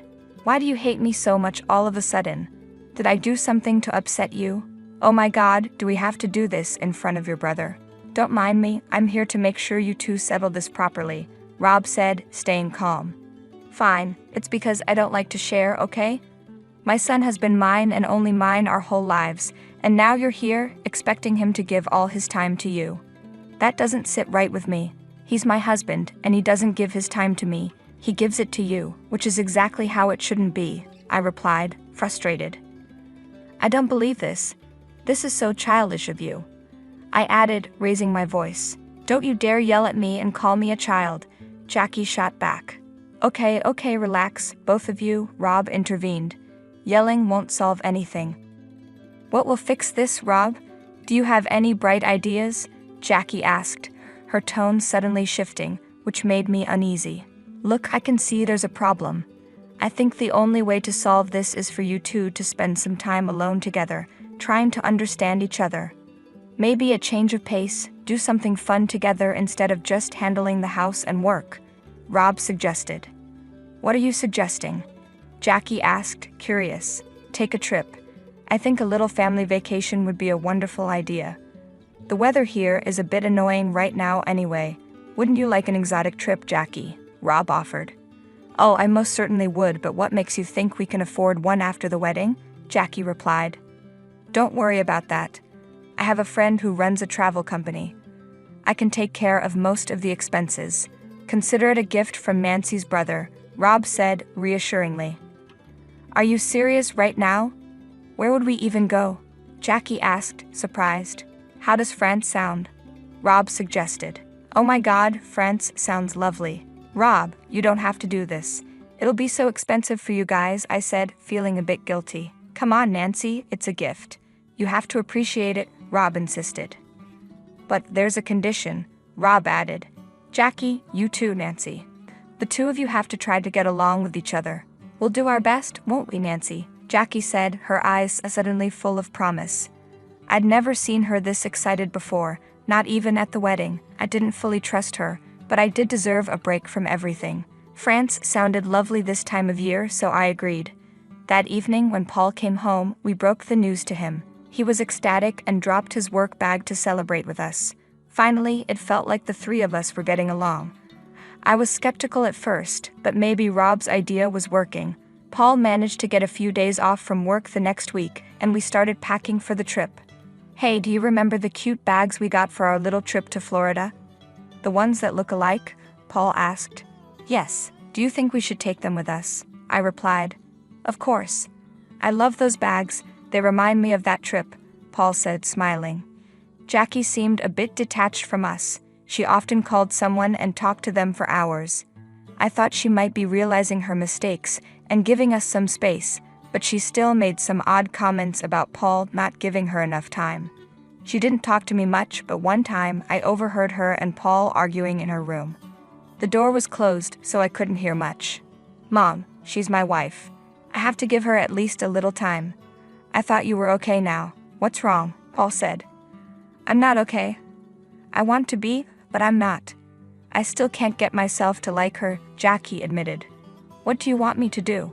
Paul asked, frustrated. I need to have more time with you. You were like this when I had you, but that's why we're taking the trip, so you get to like each other. And I'm always going to be around, aren't I? Paul said, trying to reason with her. All of you are living in fantasies.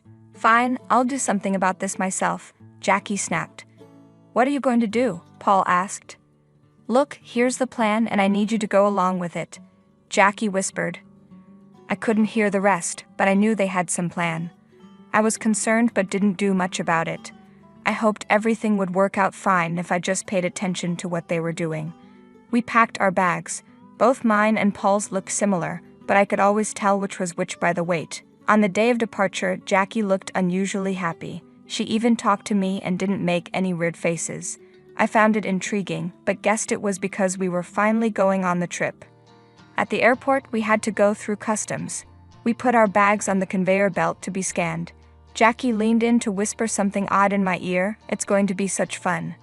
I didn't say anything. I already knew what she was up to. We moved through the line. My bags were inspected, and everything was fine, so I was allowed to go through customs. When I turned around, I saw Jackie's face filled with confusion. What was she scheming? Then it hit me. Paul hadn't come out yet. We looked around to see officers rushing to the customer counter. They were escorting Paul away as he pleaded, Please, please, I'm so sorry. I didn't do anything. I don't know where that came from." Jackie rushed to his aid, but the officers held her back. "Please stay back, ma'am. We found something illegal with this person. We need to take him to interrogation. He's my son. Please, he didn't do anything wrong." Jackie cried, but her pleas were in vain. Jackie had a breakdown right there in public, but I didn't move an inch. I knew what was going through that woman's head. She must have been cursing herself for what she did. Jackie had tried planting a small pack of drugs in my bag before we left, and she was successful. The bags looked identical, but she recognized mine and put the pack in it. But why didn't I get caught? It's because I removed it from my bag and put it in Paul's instead. They planned on excluding me from the trip entirely, so I turned their plan against them. I had the biggest smile on my face when Jackie looked back at me through her tears. She deserved what she got. I took my vacation to France and divorced Paul once I got back. I was hoping to make things work, but this was a clear sign that they never would. I stood my ground just like my brother had told me to. It was the justice I deserved. Hey there, I'm Valentina, and I've been thinking a lot about life lately. I'm big on being independent, thanks to my amazing dad who raised me that way. But things got a bit complicated recently when I had some issues with my not-so-friendly mother-in-law. Let me tell you how my husband Alan and I met. We were interns at the same marketing job when I was 24. We became good friends, and as you can guess, spending more time together made us fall deeply in love. So when we found out we were expecting a baby last year, we couldn't resist getting married. Some might think it was just because of the baby, but we genuinely wanted to make it official. It was a special moment, and the only person who knew beforehand was my best friend, Kara. When we told our parents, the reactions were different. My family isn't your typical Hispanic family. My father started with very little but built a successful company despite facing challenges as a person of color. He always encouraged my mom and me to break stereotypes and chase our dreams. Because of our unique background, my parents were totally fine with us eloping and getting married. They were genuinely happy for us, and when we shared the baby news, they were overjoyed. However, Alan's parents didn't seem as thrilled. They weren't as engaged or excited about our marriage like my parents were. A week after we shared the news, my parents came over to our apartment for dinner, bringing their blessings and excitement. We invited Alan's parents too, but they didn't show up. Fast forward to my second trimester, and Alan's parents finally decided to visit us while they were in town for a friend's wedding. We all had dinner together at our place, but it was awkward. I was really looking forward to getting to know them better since we're family now, right? During dinner, Alan's dad kept asking questions about my dad's company, which made me uncomfortable. Alan's mom, Elaine, seemed especially focused on me, and it was clear she wasn't on my side. She made sarcastic comments that made me realize winning her over wouldn't be easy. But I knew I had to try for Alan's sake, because family means everything to him. The dinner was a disaster, and Elaine made it clear she wasn't happy. But I did my best for Alan, even though it was tough. Life went on, and Alan stayed busy with his marketing job, but dealing with his parents, especially Elaine, wasn't easy. While I was taking time off due to my pregnancy, we were about midway through the third trimester when my best friend Kara suggested it was time for a baby shower. We loved the idea. Being someone who loves to go all out, I wanted it to be the most amazing baby shower ever. We decided to invite all our friends and, of course, both of our families who hadn't met each other yet. It seemed like the perfect chance to bring everyone together. Kara, who's great at event planning, found us a beautiful, spacious botanical garden venue since our apartment couldn't fit so many people. About a week before the big day, we sent out invitations to all our friends and family, and both of our families confirmed they'd be there to celebrate with us. Both sets of parents arrived in town the day before the baby shower, and I had an idea. I suggested that we take them out to dinner to get to know each other in a more private setting before the big event. I thought it would be a great way to help everyone feel more comfortable before the baby shower. But little did I know, this plan would completely dampen my mood for the upcoming celebration. We made dinner reservations, and my mom was the first to arrive. I'd asked her where Dad was, and she said he got caught up with something important. As we were catching up at the table, Alan's parents joined us. My mother-in-law greeted my mom with a cold smile, and you could feel the tension in the air. Then my mom got up and shook hands with my father-in-law. "It's nice to meet you, Mariana." "Ah, nice to meet you." "Oh, we once hired a maid for our house who had the same last name as you," my mother-in-law said. We all just looked at each other, thinking, did she really just say that? "Oh really? That's an interesting coincidence. Anyway, let's order some drinks," my mom replied, trying to move on. "That's a great idea. Also, why isn't your dad here, Valentina?"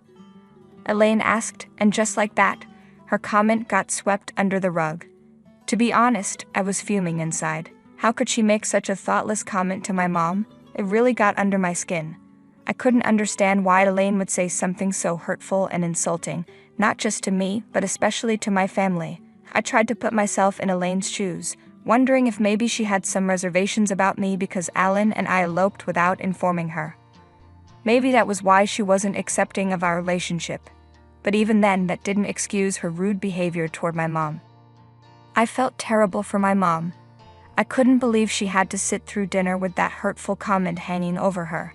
It's one thing if Elaine didn't like me, but my mom didn't deserve any of that negativity. I tried my best to shift my focus away from the awkward encounter. The rest of the dinner was just small talk between the parents while Alan and I continued to chat about the baby and our excitement for the future. After dinner, when it was time for our parents to leave, I walked my mom out. While Alan was seeing his parents off, I felt the need to apologize to my mom for Elaine's behavior. "Mom, I'll see you tomorrow. Thank you for being here. I'm sorry about what Elaine said. She hasn't exactly warmed up to me yet, but I'm hoping she'll come around eventually. It's okay, Maija. You're a wonderful girl, and I know you'll win her over in time.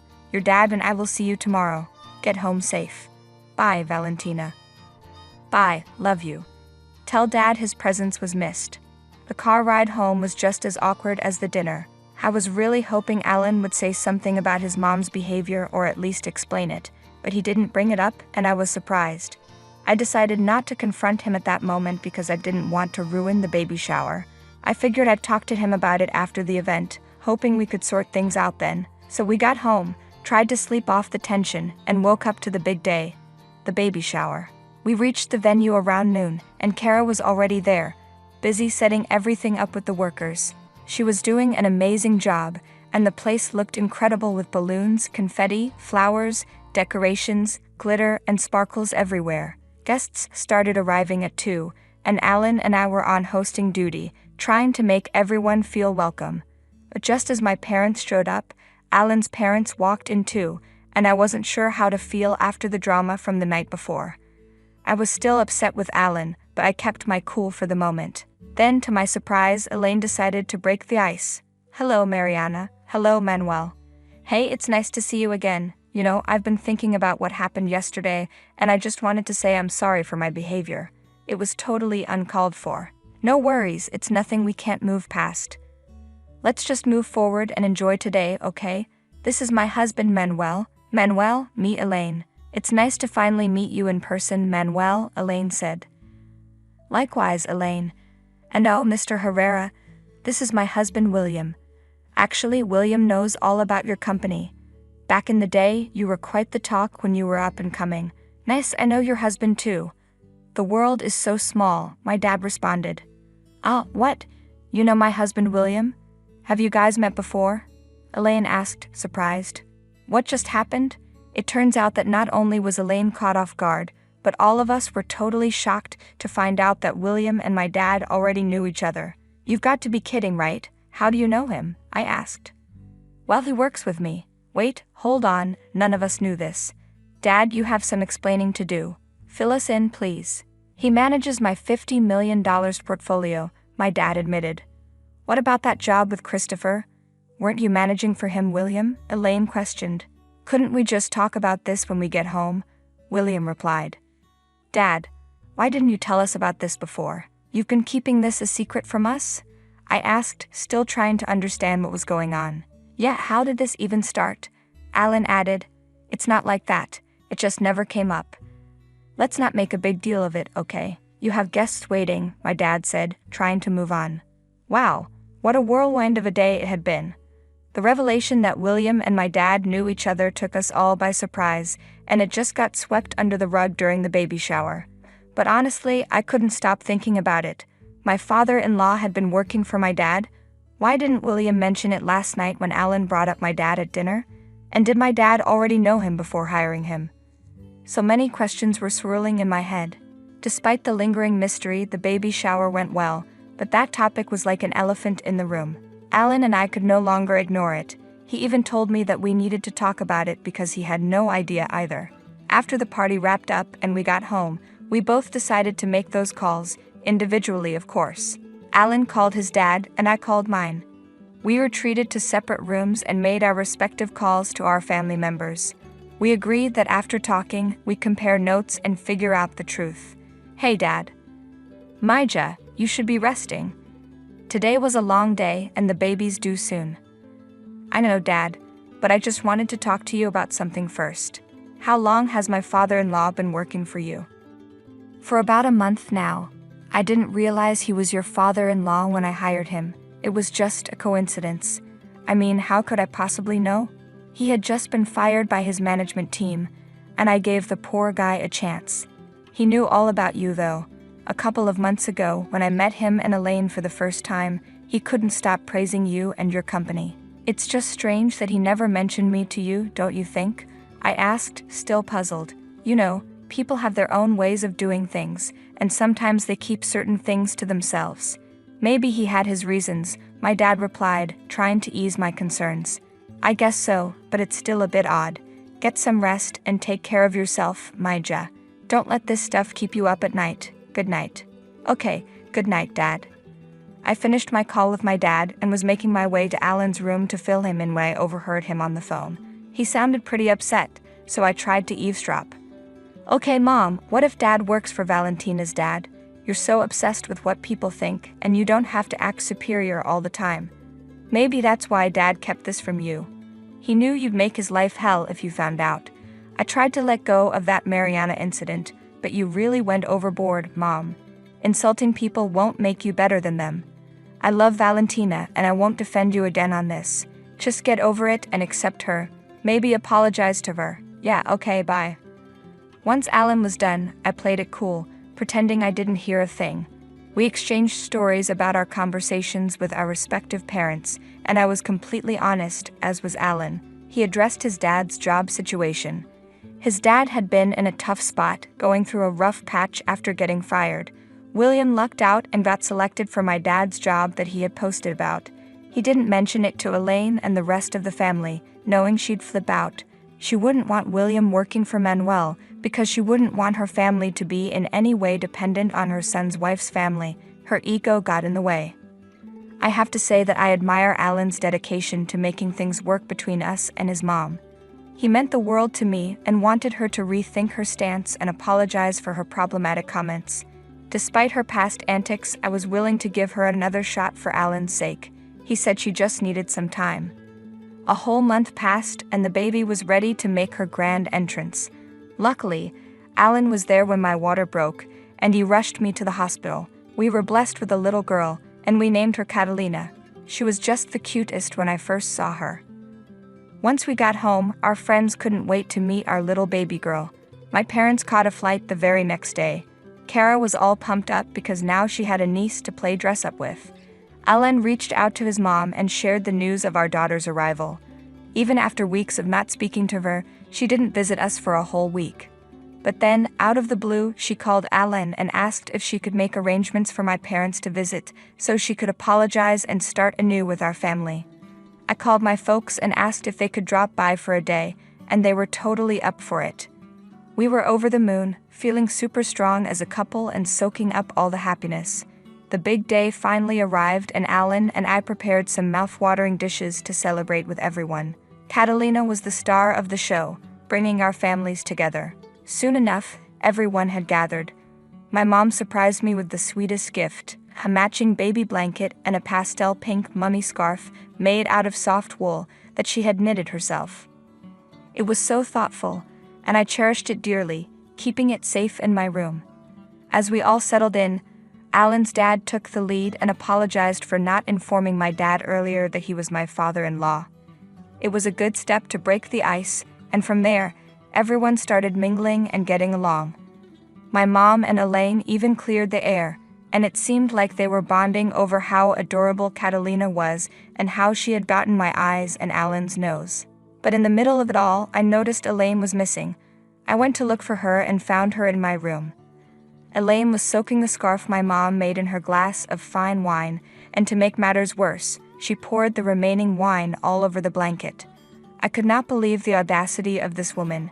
Without thinking, I snatched the wet scarf from Elaine's hands and stormed back into the living room where everyone was seated. All eyes were on me, and Elaine followed me out. "Okay, that's it, Elaine. You've been driving me nuts since day one, insulting my parents, acting all high and mighty, and now ruining this sweet gift from my mom. You've been nothing but bitter, and you've treated me like trash." "What the hell, Mom? What did you do now?" Alan interjected. "She ruined the present my mom got us. How immature is this? Why are you doing this? Being this petty isn't making you look good, you know. I've given you way too many chances. I've seriously given it so many tries to let go of the past and move on, but it's like you're stuck in your ways, huh? I've been putting in the effort to build a connection with you because I genuinely care about your son. I've put up with all the nonsense, but it's like you're not even willing to hear me out. You're just so set on trying to hurt me. I think it would be better if you just left and stayed away from my family. Alan, please, honey. You're my child, and yet you're the one who's acting like a child. We've tried to give you a chance to make things right, but you keep pushing it. I won't tolerate this behavior anymore. Dad, can you take Mom home?" "Elaine, maybe it's best if we go home now," William chimed in. Let me tell you, it was like a drama straight out of a reality show. When Alan put his foot down and asked his mom to leave, the whole room went silent. You could have heard a pin drop. Elaine's face turned white as a ghost, and she started bawling like a baby. It was like a soap opera unfolding right before our eyes. I have to admit, seeing the look on Elaine's face after her son asked her to leave was pretty satisfying. As she walked out with tears in her eyes, I couldn't help but feel a little vindicated, and it felt pretty darn good. I always believe in treating people with kindness and respect, but sometimes some folks just need to learn their lesson the hard way. Alan was very apologetic to my parents, and honestly, they deserved it. Even my dad told me that the next day, my father-in-law reached out to him at work and apologized for his wife's behavior. But hey, we're done with all that nonsense now. We've cut off Elaine from our lives, and good riddance, I say. Ain't nobody got time for that negativity when we've got our adorable little Catalina in the picture. Alan was a bit down about his mom, but he's doing what's best for our little family, and honestly, she's been trying to reach out through William, but it's all just a show. I ain't falling for that act again. What goes around comes around, folks. Hi there, my name is Audrey, and today I'm 30 years old. I have a story to share about how I became a millionaire thanks to two greedy people. Let's just say karma always catches up to those who do wrong. I first met my husband Gavin during a work trip organized by our office. We were both heads of different departments in the company, but had never met before. On the trip, there were various activities including games and sports. I got hurt during a volleyball game and sprained my ankle. Gavin quickly helped me and carried me to the infirmary to get first aid. I thought he was very kind and wanted to get to know him better. When we got back from the trip, I reached out to him and asked if he'd like to go out for coffee. He agreed right away, and we set a date to meet at a local cafe. During the date, we talked about the trip, our interests, and our families. I realized that Gavin and I had similar tastes in sports, TV shows, and hobbies. Gavin told me he was very close to his mother, Meg, and visited her at least twice a week. He said, "You know, I've always been really close to my mother. We make it a point to see each other at least twice a week." I replied, "That's sweet. I'm glad you have a good relationship with her. What about your father?"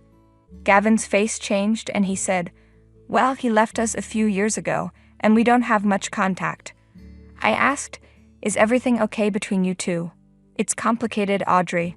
Let's just say it didn't work out." "What do you mean? He's your father, not your boyfriend." "Yeah, but he wasn't very helpful, so my mom and I left." "Not helpful how? Financially or emotionally?" "You know what, we have a lot of other things to talk about. Can we please move on?" "Oh, of course. I'm sorry. I didn't mean to pry. I just wanted to get to know you better. We can talk about something else." I didn't think much about it and figured it was just a sensitive topic for Gavin. I was sure he'd open up more as we got closer. After that day, we met up a few more times over the next few weeks, and even at work, I started having lunch with him daily. In a few months, we became very close and things got serious. I knew his birthday was coming up, so I decided to plan a surprise party for him. I got our friends to help with the planning and guest list. Since I knew how close Gavin was to Meg, I thought it made sense to invite her to the party too. I wasn't sure about inviting his father, so I decided not to, as I didn't want anything to ruin Gavin's birthday. The day of the party arrived, and I finished decorating and setting up Gavin's apartment, then got the cake and food ready. Guests started arriving, and everyone was excited for Gavin to come. Just before Gavin was supposed to arrive, a middle-aged woman walked to the door. She was dressed in a fancy green evening gown and had a branded handbag. I walked over to her and introduced myself. "Hello, I'm Audrey. You must be one of Gavin's close relatives. It's nice to meet you. How do you know Gavin?" "Oh, finally someone with some manners. I'm Meg, Gavin's mother, and yes, I'm the most important guest here. He's my son, you know."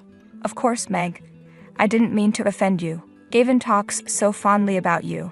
Please come in and make yourself comfortable." "Well, I should hope so. I practically raised him all by myself. I hope you've done a decent job planning this party." "I've put in a lot of effort, and our friends have been a great help too. I hope you enjoy it." "We'll see about that. Just make sure you don't get in the way of my time with Gavin. He's my boy after all." "Of course, I wouldn't want to come between you two. Gavin cherishes his relationship with you, and I respect that." However, Meg didn't seem impressed by anything I did. She loudly criticized the decorations and even started insulting the other guests at the party. I didn't react to any of Meg's actions and kept being polite, hoping she would eventually like me. Soon, I heard Gavin's car approaching, so I went outside to greet him. The surprise party went well, and Gavin was thrilled with the effort I had put in. We cut the cake and gave him our presents. Meg insisted on being next to Gavin in all the pictures, even the ones with just him and me. She also claimed her gift was the best, and Gavin would love it the most. To my surprise, Gavin didn't stop Meg from making a fuss. Instead, he catered to all her demands, making sure she was always by his side. When it was time for dinner, everyone took their seats at the table. Gavin stood up to make a toast, thanking everyone for coming to his birthday party. He said he had a very important announcement to make and was glad everyone was there to hear it. Before I could react, he got down on one knee, pulled out a ring, and asked me to marry him. I was overjoyed and cried happy tears before excitedly saying yes. Everyone cheered and congratulated us, but I noticed Meg got up and left the table. Confused, I pointed it out to Gavin. "Babe, your mom left the table. Is everything okay? We should find her and get her blessing. She'll be upset if we don't." Gavin replied, "But why do we need her blessing? This is our decision, isn't it?" "Babe, you know I always talk to my mom about important decisions. We're really close, and I value her opinion." "I get that she's important to you, but isn't this about us? Shouldn't we make decisions together?" "Of course we do, but I can't ignore her. She means a lot to me. Can we just find her and talk to her about giving us her blessing?" I started to feel concerned. No one should be that dependent on their parents, but I let it go because I loved him and wanted his mother to approve of me too. We searched for Meg all over the house but couldn't find her.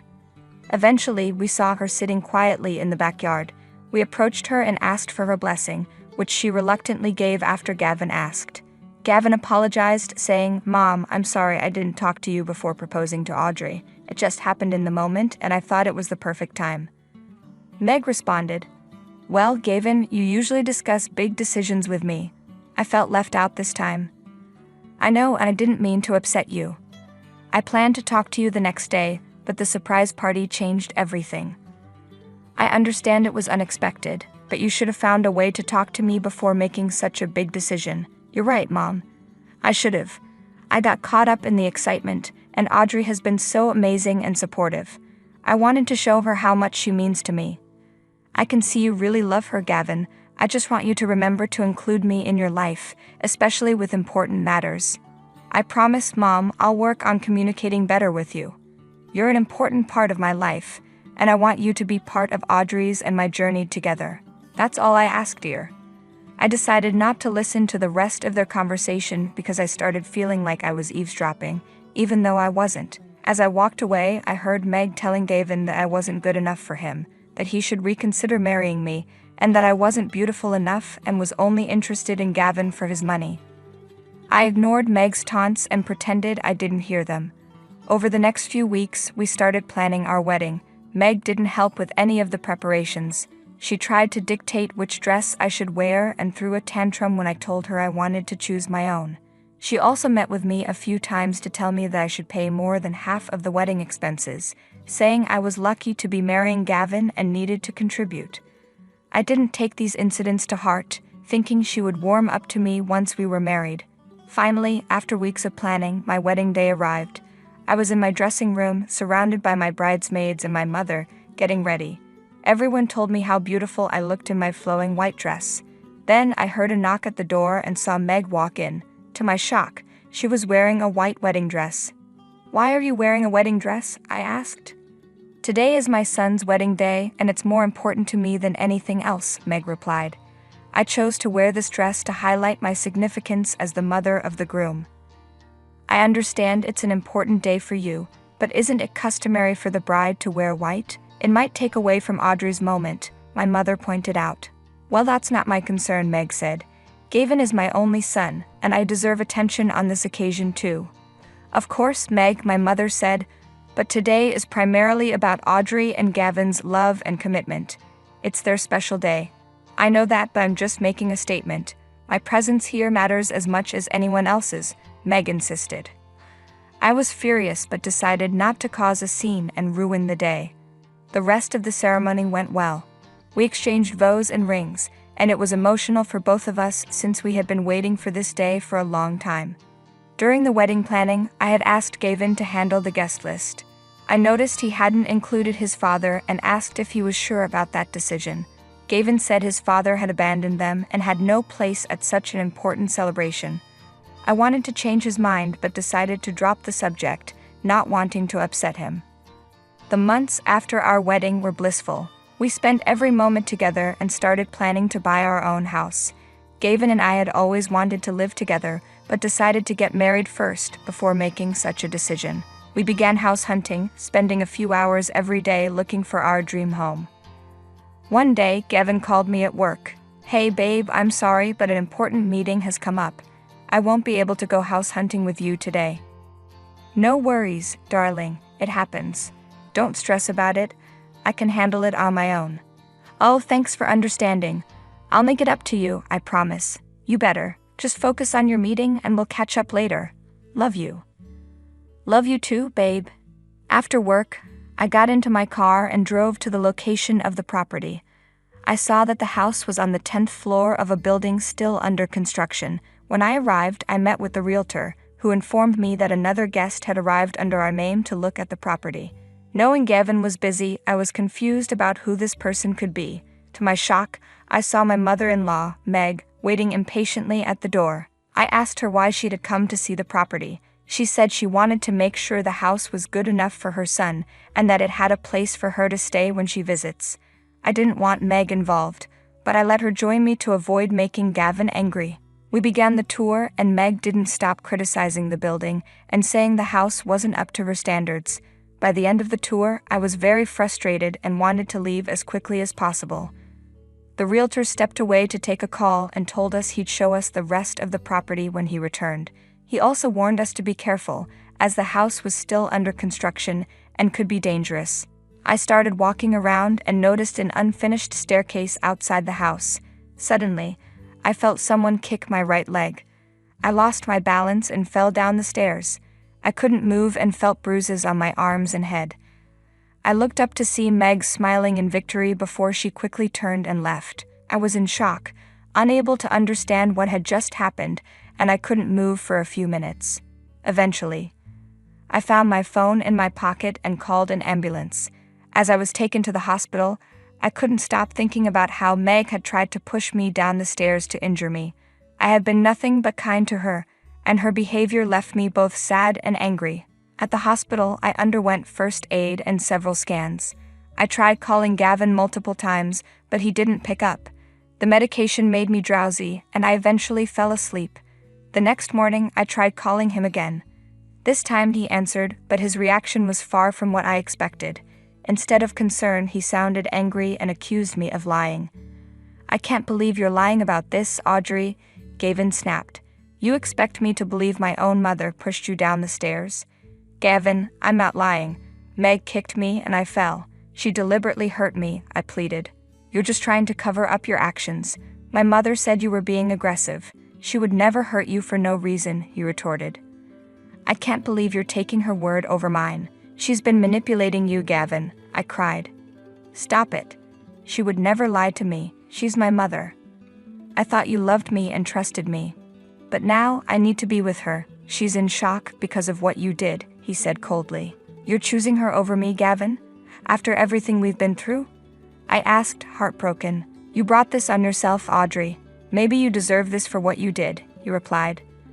I couldn't believe what I was hearing. I began to cry and ended the call, overwhelmed with grief and disbelief. For the next 2 days, I was in shock. My injuries started to heal, and my parents visited, shocked at Gavin's reaction. My father suggested I look into Gavin's father, suspecting there was more to the story. Taking his advice, I hired a private investigator and contacted Gavin's father, Neil. At first, Neil was confused about who I was, but he soon understood the situation. I divorced Meg and left because she and Gavin were using me for my money. Gavin tried to steal from me by transferring my company into his name, Neil revealed. "Oh my goodness, I had no idea. That's terrible," I exclaimed. "Yes, it was a tough decision, but I couldn't let them take advantage of me any longer." "I want you to know that they're never up to any good," Neil warned. "Thank you, Neil. I believe you and I appreciate your help," I said. "I'm glad you do. I have a plan to handle this situation. I need you to get Gavin and Meg to visit you at the hospital tomorrow morning," Neil explained. "Why do you want them to come here?" I asked, feeling uneasy. "I need to confront them about their actions and protect you from further harm. It's time they face the consequences," Neil said firmly. Despite my fear and reluctance to see either Meg or Gavin, I knew I had to trust Neil if I wanted justice. I called Gavin and told him I had a special gift for him and Meg to apologize. I mentioned it was expensive and that I wanted to make sure they received it. Hearing the word expensive, Gavin and Meg readily agreed to visit the hospital. The next morning, Neil arrived at the hospital with flowers. I thanked him for his help. Just as we finished our conversation, Gavin and Meg walked in. They froze in shock, staring at Neil. "Neil, what's this about? Why are you here?" Gavin demanded. "I couldn't stand by and watch you and Meg manipulate Audrey any longer," Neil replied. "Manipulate? We didn't do anything wrong. She's the one causing trouble," Meg protested. "That's not true. Audrey has been through a lot because of both of you. It's time to end this charade," Neil said. "Dad, you're ruining everything." "Audrey and I love each other," Gavin argued. "I divorced your mother because of your actions, Gavin. You tried to take advantage of me and my company. I won't let Audrey face the same thing. These are divorce papers, Gavin, so Audrey can finally be free from your toxic influence," Neil announced. Meg snatched the papers from Gavin and screamed when she saw the $40 million inheritance that was supposed to go to Gavin would now go to me. Both Meg and Gavin's jaws dropped, and they began arguing with Neil before resorting to begging him to change his mind. Neil stood firm, telling them they deserved this for trying to hurt someone innocent like me. He then called hospital security to remove them from the room, and they were dragged out. I had gone through hell, but finally I got my revenge. Afterward, I maintained a good friendship with Neil, grateful for his help in ending the nightmare. Hi, I'm Sharon and I'm 26 years old. When you reach this age, things start happening around you, just like they did for me. I was about to marry the most amazing man I had ever met. Craig was everything I ever wanted and more. We met on a boating trip. I was with some friends, and he was there for a business meeting in Maryland. I wouldn't call it love at first sight because it wasn't. In fact, during our relationship, we went through many phases before realizing we were meant for each other. My family adores Craig. My mom and dad treat him like their own son, and even the family dog gets more excited to see him than me. I met Craig's mom, Mayla, and his dad, Kevin, a few months after we decided to get married, and we all instantly got along. Mayla is the sweetest lady and reminds me of my mom, while Kevin is laid back and always making jokes. They're not always funny, but we laugh anyway.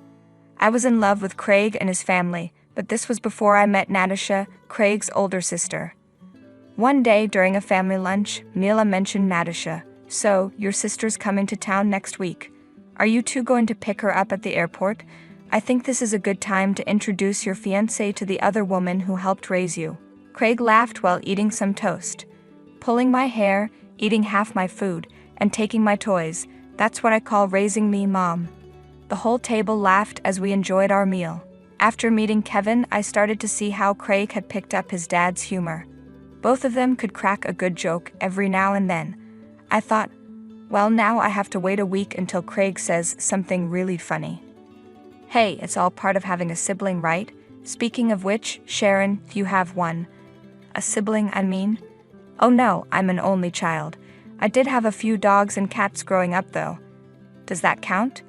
Of course.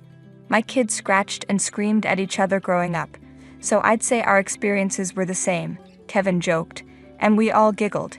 I felt so at ease around Craig's family, it was almost too comfortable, but thanks to Natasha, things were about to change. Natasha had moved to New York after college. Craig told me his sister could be a bit overprotective, but he said I shouldn't worry. He expected us to get along just as well as I had with the rest of the family. Craig is half Hungarian on his mom's side, but while he hadn't picked up much of the culture Natasha had, the family would try not to speak Hungarian around me because they knew I wouldn't understand. But what they didn't know is that I'm a linguist. While that doesn't mean I can learn languages instantly, it does help. Craig had taught me a few phrases, and I took the initiative to learn more on my own. There are so many websites to help with that these days, so now I can use Hungarian conversationally, though I plan to wait until I was more confident. When are you two getting married? Natasha asked in Hungarian as soon as we were in the car. Seriously, you just met her 5 minutes ago, and she's sitting right next to me. You already forgot her name? Come on, just tell me already. I'm not going to ask her. I could only understand bits and pieces of the conversation. Natasha's accent was different from Mayla's, probably because she was raised here. Sharon, Natasha's asking about the wedding. She wants to know the date so she can make arrangements at work. Oh, of course. We don't have a fixed date yet, but it's going to be in March, so 3 months from now. I think that's plenty of time for you to get a few days off from work beforehand. Don't worry. Oh, all right.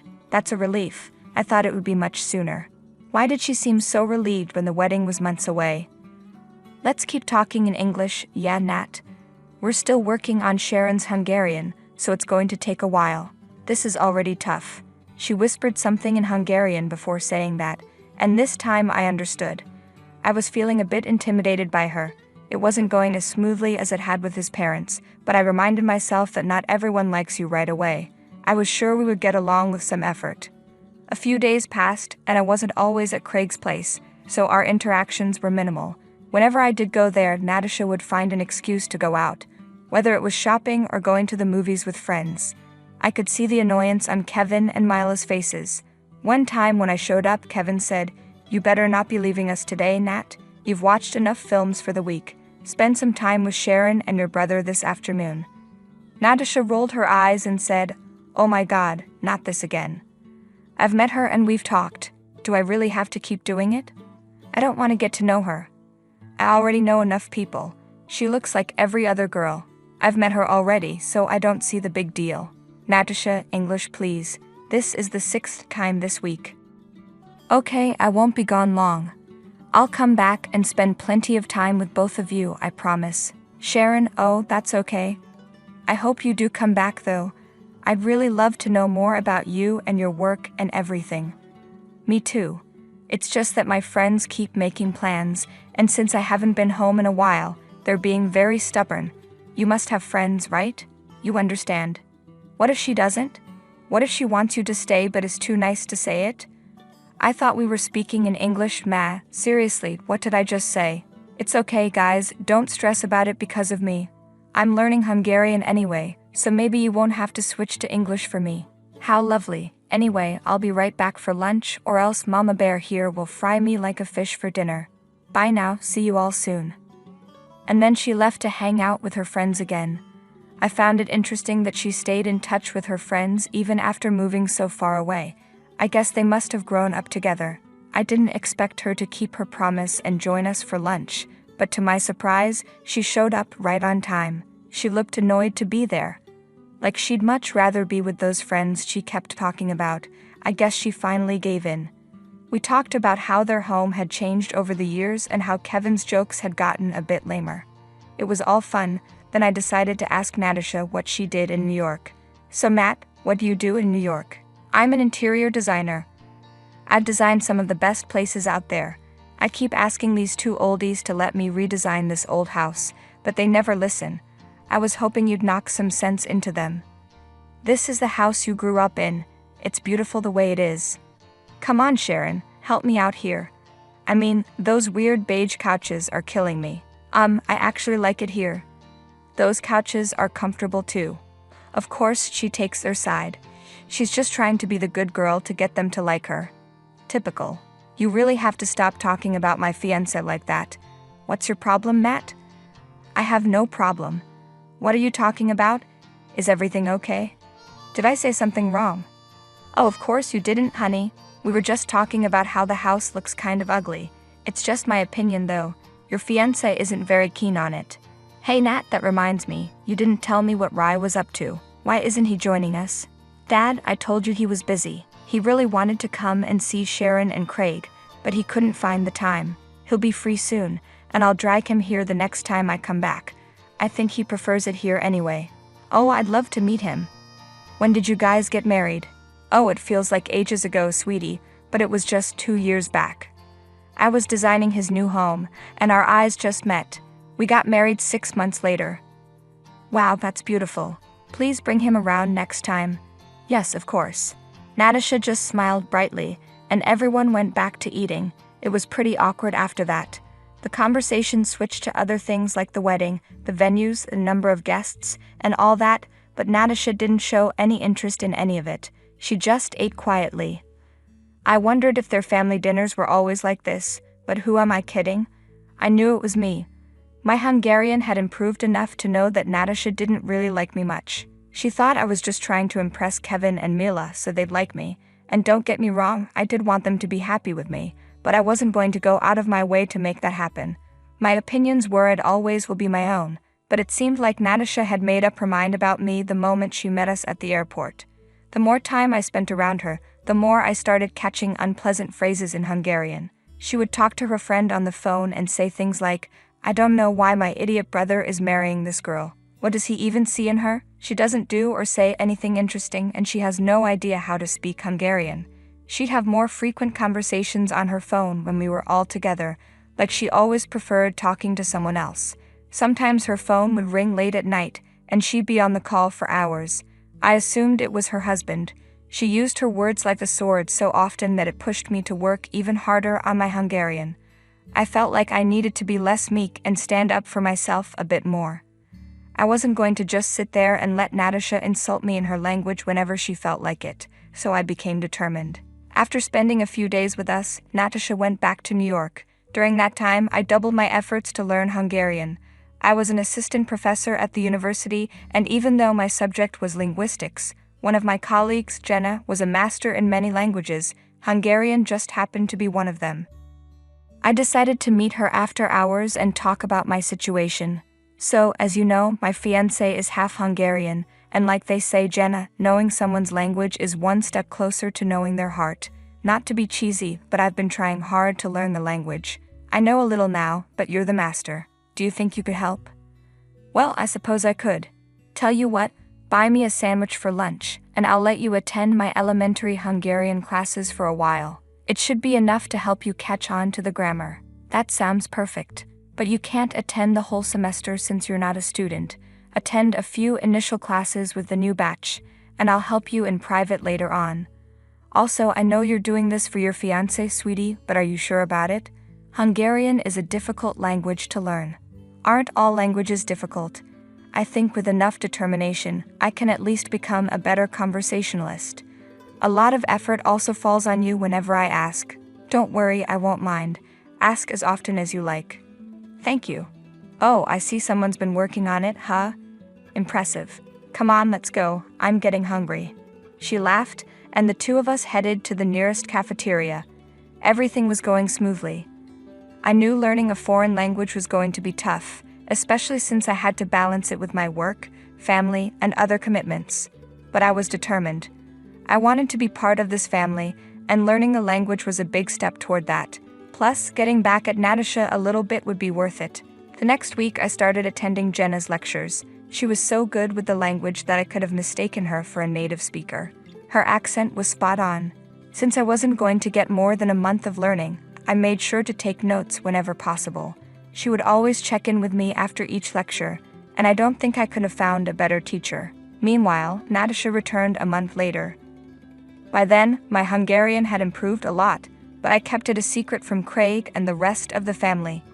I wanted to surprise everyone by joining in on a conversation out of nowhere, but something happened that stopped me in my tracks. Hello, darling. Oh, how I've missed you. I know the last time wasn't long enough, but here we are again. What do you mean I'll disappear again? I'll come back to you in no time, I promise. Natasha was on the phone again. The family was outside for a barbecue dinner. The three of them were setting the table and firing up the grill, while I had gone inside to get some plates and other things. I already told you I'm here to attend my brother's stupid wedding. He's getting married to this boring-looking high school teacher or something. I don't even know why. But forget about them, this is all about us. Do you even know how much I love you? If it wasn't for constantly moving around, I'd never leave your side. Oh boy, it seemed like she really missed her husband Rye. I felt a little bad for eavesdropping, so I quickly grabbed the plates and slipped away. But I was glad that I was able to understand almost everything she was saying, even with her unique accent. We set up the table, and the food was quickly prepared. There's nothing like a hot, delicious dinner for everyone to enjoy. So, have you been busy with all day, Nat? Rye misses you that much? Of course he does, Dad. He's my husband, she replied as soon as we sat down to eat. Oh, I was wondering, does Rye speak Hungarian too? You must have taught him. Oh, I wish, darling. He's a bit dense and already speaks 2 languages. I think his head is rather full at this point to overload it. Yeah, that guy, smarter than anyone in the room but doesn't get a single word of Hungarian. It's so odd, but it's okay. We don't force it on anyone. Wait a second, if Rye doesn't speak a word of Hungarian, then who was Natasha talking to? I let the thought sink in. I knew I had to dig a bit deeper before jumping to conclusions. So I asked, is Ray going to join us anytime soon? Didn't you say you'd bring him home this time? No, unfortunately, he's left the country for a while for some business in Texas, but he said he'll try to swing by on his way to New York. Nat, the wedding is next week. I don't know about you, but I need him to be here. That's an order from the father of the bride. Chill out, Dad. He'll be here, I promise. Okay, fine, he better be. At that moment, I felt like showing off my Hungarian skills, but I kept quiet. Ray was away on a business trip, and Natasha rarely spent time with us whenever she was home. She was always talking to someone in perfect Hungarian. Something didn't feel right about the whole situation. After all, where did she go all the time? Surely her friends had work to do, so who was she spending so much time with? I needed to dig a bit deeper. A few days passed, and Natasha's behavior became more aggressive. My mother-in-law and I were going dress shopping with some friends. Natasha looked uninterested, but Mila dragged her along anyway. I wasn't too keen on having her there, but I couldn't say no to my mother-in-law. We found the perfect white dress, which felt just right for the wedding. I still remember what Natasha mumbled when I tried it on. There's no way I've been dragged all the way here just for this woman to pick that dress. It's completely classless and not even worth pennies. Sorry, what was that, Nat? I didn't quite catch you. I said it looks so beautiful on you, I could cry. It reminded me of my wedding. Oh, that's so sweet. Thank you. Oh, someone's been practicing. 2 words and you're proud? It'll take you 2 years to make a sentence at this pace. I just smiled at her as if I didn't know what she was saying. The days kept rolling by, and the wedding day was getting closer. One day, I was cleaning up at home by myself. Kevin and Craig had gone out to buy something, and we ladies were alone in the house. Natasha had just received a package from someone. It looked like a gift. I was cleaning around anyway, so I decided to walk over to the hall right outside her room. She was already on the phone, screaming in excitement. "Oh my God, you didn't? This dress is so pretty, and you remembered my size and my colors, Sergio. My dense husband could never." Wait, who's Sergio? Is Natasha having an affair? I didn't want to think about this possibility. In fact, I hoped my suspicions were wrong, but the more I heard her talk, the more real it became for me. I won't go into all the details, but it seemed like they met right here, years before she got married. Poor Ray has no idea, does he? Even the family seems clueless. However, I didn't expect to let it all out so easily when she spoke up about me at my wedding.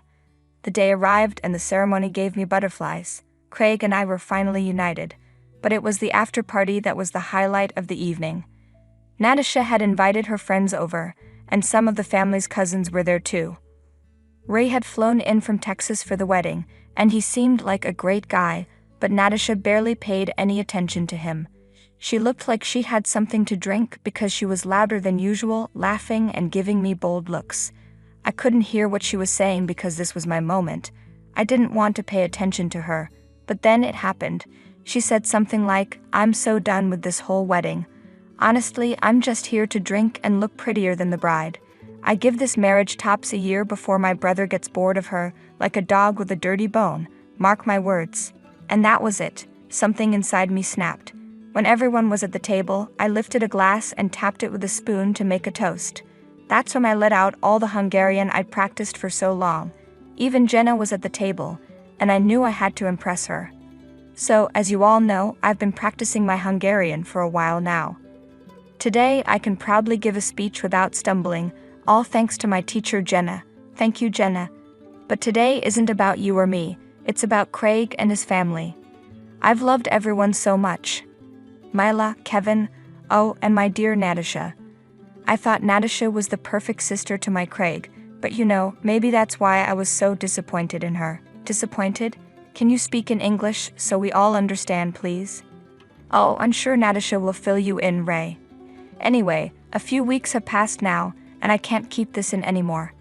Nat, I'm so sorry for you and Ray, but whatever you've been through, I don't think cheating on such a good man is the right thing to do. Could you please put down that glass and tell everyone who Sergio is? Natasha's jaw dropped, her eyes wide open as the blood drained from her face. She stuttered as she tried to speak. What are you talking about, you insane woman? I'm sorry, is it too difficult for you to get in Hungarian, with all the wine you've had today? Let me put it simply, Sergio. He's your secret lover, isn't he, Nat? He gave you that beautiful dress you've been talking about on the phone all this time.